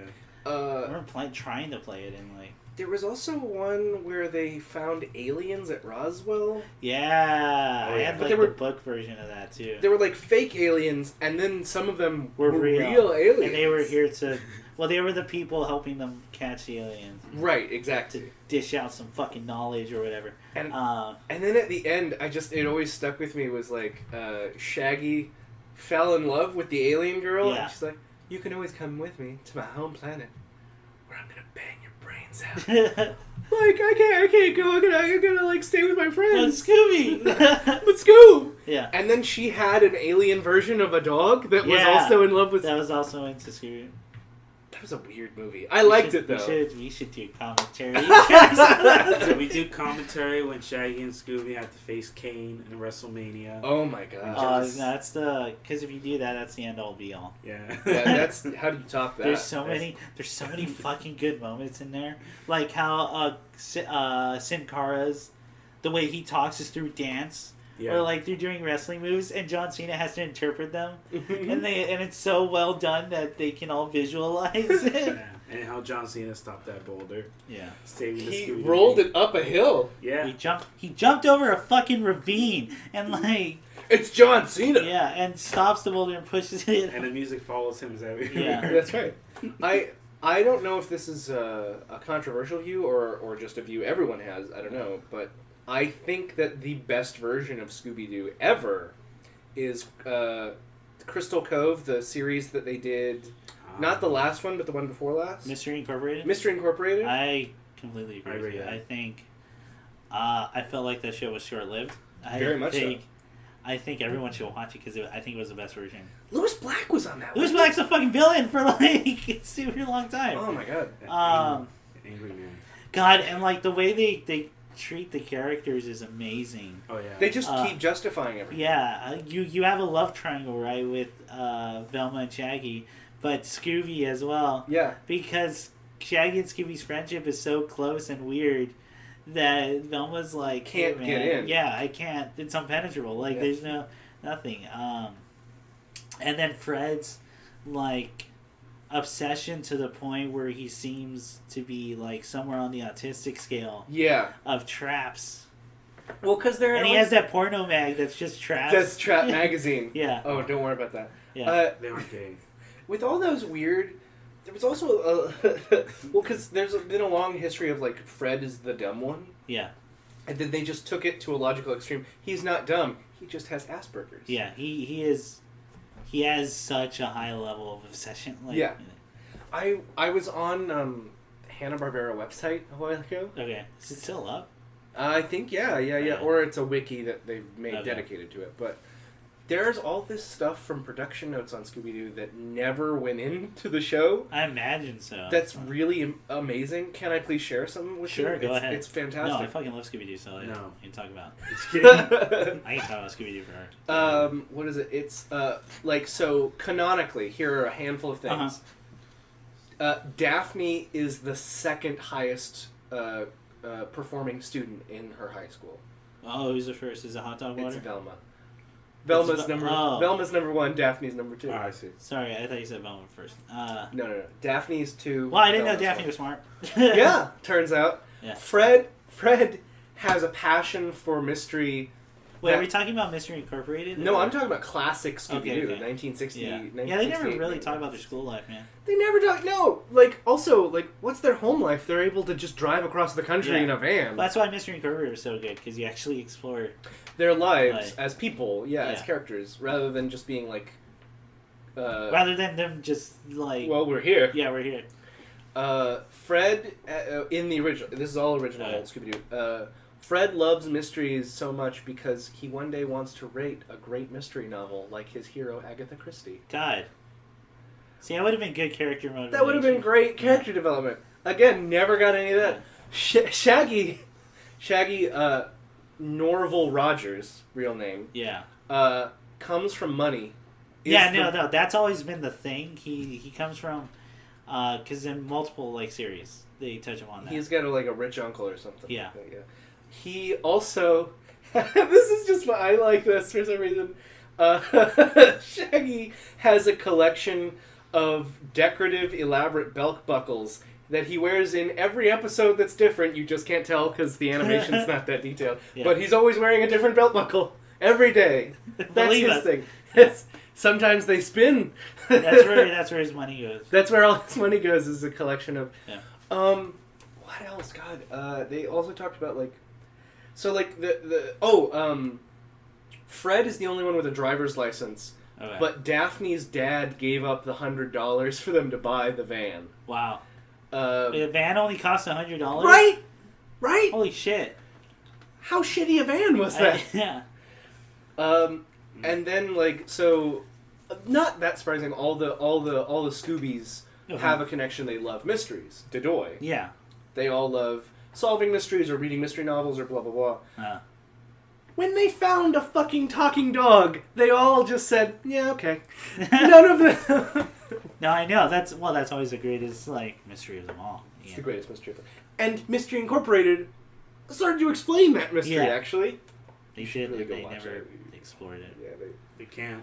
They tried talking about Scrappy. That was pretty neat. Oh, that they. Yeah. Don't look. The joke is we don't talk about that. We don't talk. Yeah. Which is, right? Good choice. Yeah. Good choice. God, they have a fucking H.P. Lovecraft episode, for crying out loud. Oh yeah, they have a professor named Yeah. Lovecraft who's drawn all Lovecrafty. Yeah, he's doing all this stuff, and fuck. And that he fucking hates this young blonde woman who's writing vampire romance novels. Yeah. God, that show's great. Everyone, It's such a good show. go watch it. I get it. Yeah, we. Yeah. and also they had. I mean, aside from the regular Scooby cast, who I think are the same people who've been doing it for at least 20 years at this point. Yeah, well, until the guy who does Shaggy's voice passed away a couple years ago. He passed, Casey Kasem passed away. Wasn't he also the voice of the narrator for the Justice Friends? He was the Justice Friends, and he was He was a lot. He was the top, disc jockey in America for ages. Yeah, and I didn't know about that. It's still Well, a lot of the voice actors nowadays, the recognized ones, they usually do radio show or theater. Yeah. Billy West was a disc jockey actually before. Yeah. That's where he got the voice for Zap Brannigan. Zap Brannigan is based off the K-Earth 101 guy because he said he's a dick. So I listen to K-Earth and I can see that. Yeah. I can't really do Brannigan. Brannigan's not one of my. I used to be able to. Let me see if I can get the voice going. Just do the K-Earth 101. It's regularly in the morning. I haven't drinking too much water. Yeah. Just do K-Earth 101. It's just the same guy. Hey, we're here on K. No, that's not. K-Earth 101. Yeah, that guy. I had snoo. Maybe it'll rock your world. There's only two. There's only two things you gotta know. The quickest way to a woman's heart is through her parents. Have sex with them in your life. My favorite, the most erotic part of a woman is the boobies. Yeah. I'm sorry. Her hair was just as brown as Coca-Cola. C-O-L-A. Cola. At night it's called the moon. Yeah. I walked in and she had this brown smooth voice. If anyone is wondering, Amazon's in the Mood is one of my favorite episodes. Gip, I've made it with a woman. Inform the men. He's such a adorable man. And then I would tell people that's my favorite character. They're like, why? Because he's so terrible. And I went, yeah, that's why he's such a... And but he has such the best lines. Like it's one of those things of if I got to play a part, I would want that because that's the best lines. The line I always used to quote when I was in high school because it's such a fucking ridiculous line. It's I'm sorry I couldn't hear you. I suffer from a very sexy learning disability. What do I call it, Kif? Sex, Lexia. That he's been telling that same line so many times. Is the implication. Home. That's where I live. Bring him in. Oh my god. Mr. President. What the hell? Just tell me why. Why I should care. Oh my god. Kif, put on my 80s mixtape. Which one, sir? For me, there's only been one 80s. Smell like I sound, lost and I'm found, and I'm hungry like the wolf. It's that ending bit for the wolf that always fucking gets me. I also fucking this is we don't have to keep it because this is like the rest of the podcast is this quoting set, right? Fry, you can't just sit in a dark room and listen to the classics all day. I like big butts and I cannot lie. Oh my god. It's so, oh my god. Yeah, if you need me, I'll be high in this dumpster and this quesadilla. Would you at least want some champagne? It's pronounced champagne. Oh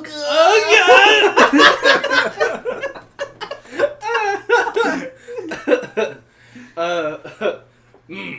Mafia beating up a shop owner for not paying payment protection money. Very naughty. Shop owner not paying protection money. Equally as naughty. I saw that.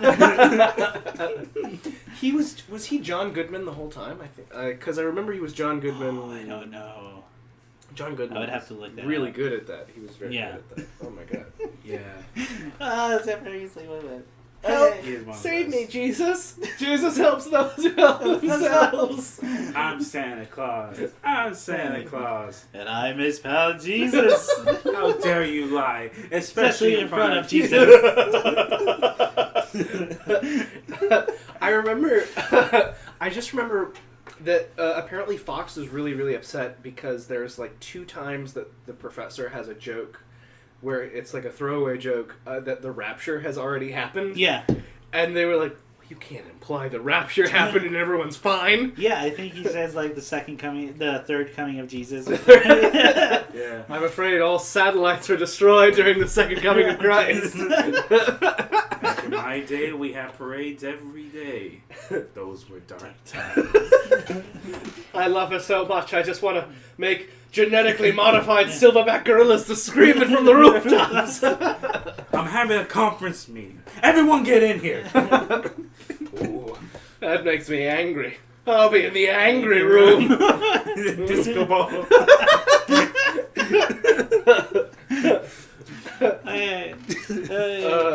Yeah, wrap this up. Okay. Okay. I don't know. Halloween question. What's everyone's favorite ghost? Go. Whoopi Goldberg. I don't know. Casper. Casper. Forrest Whitaker and Ghost Dog. Happy Halloween, everybody. Happy Halloween, gang.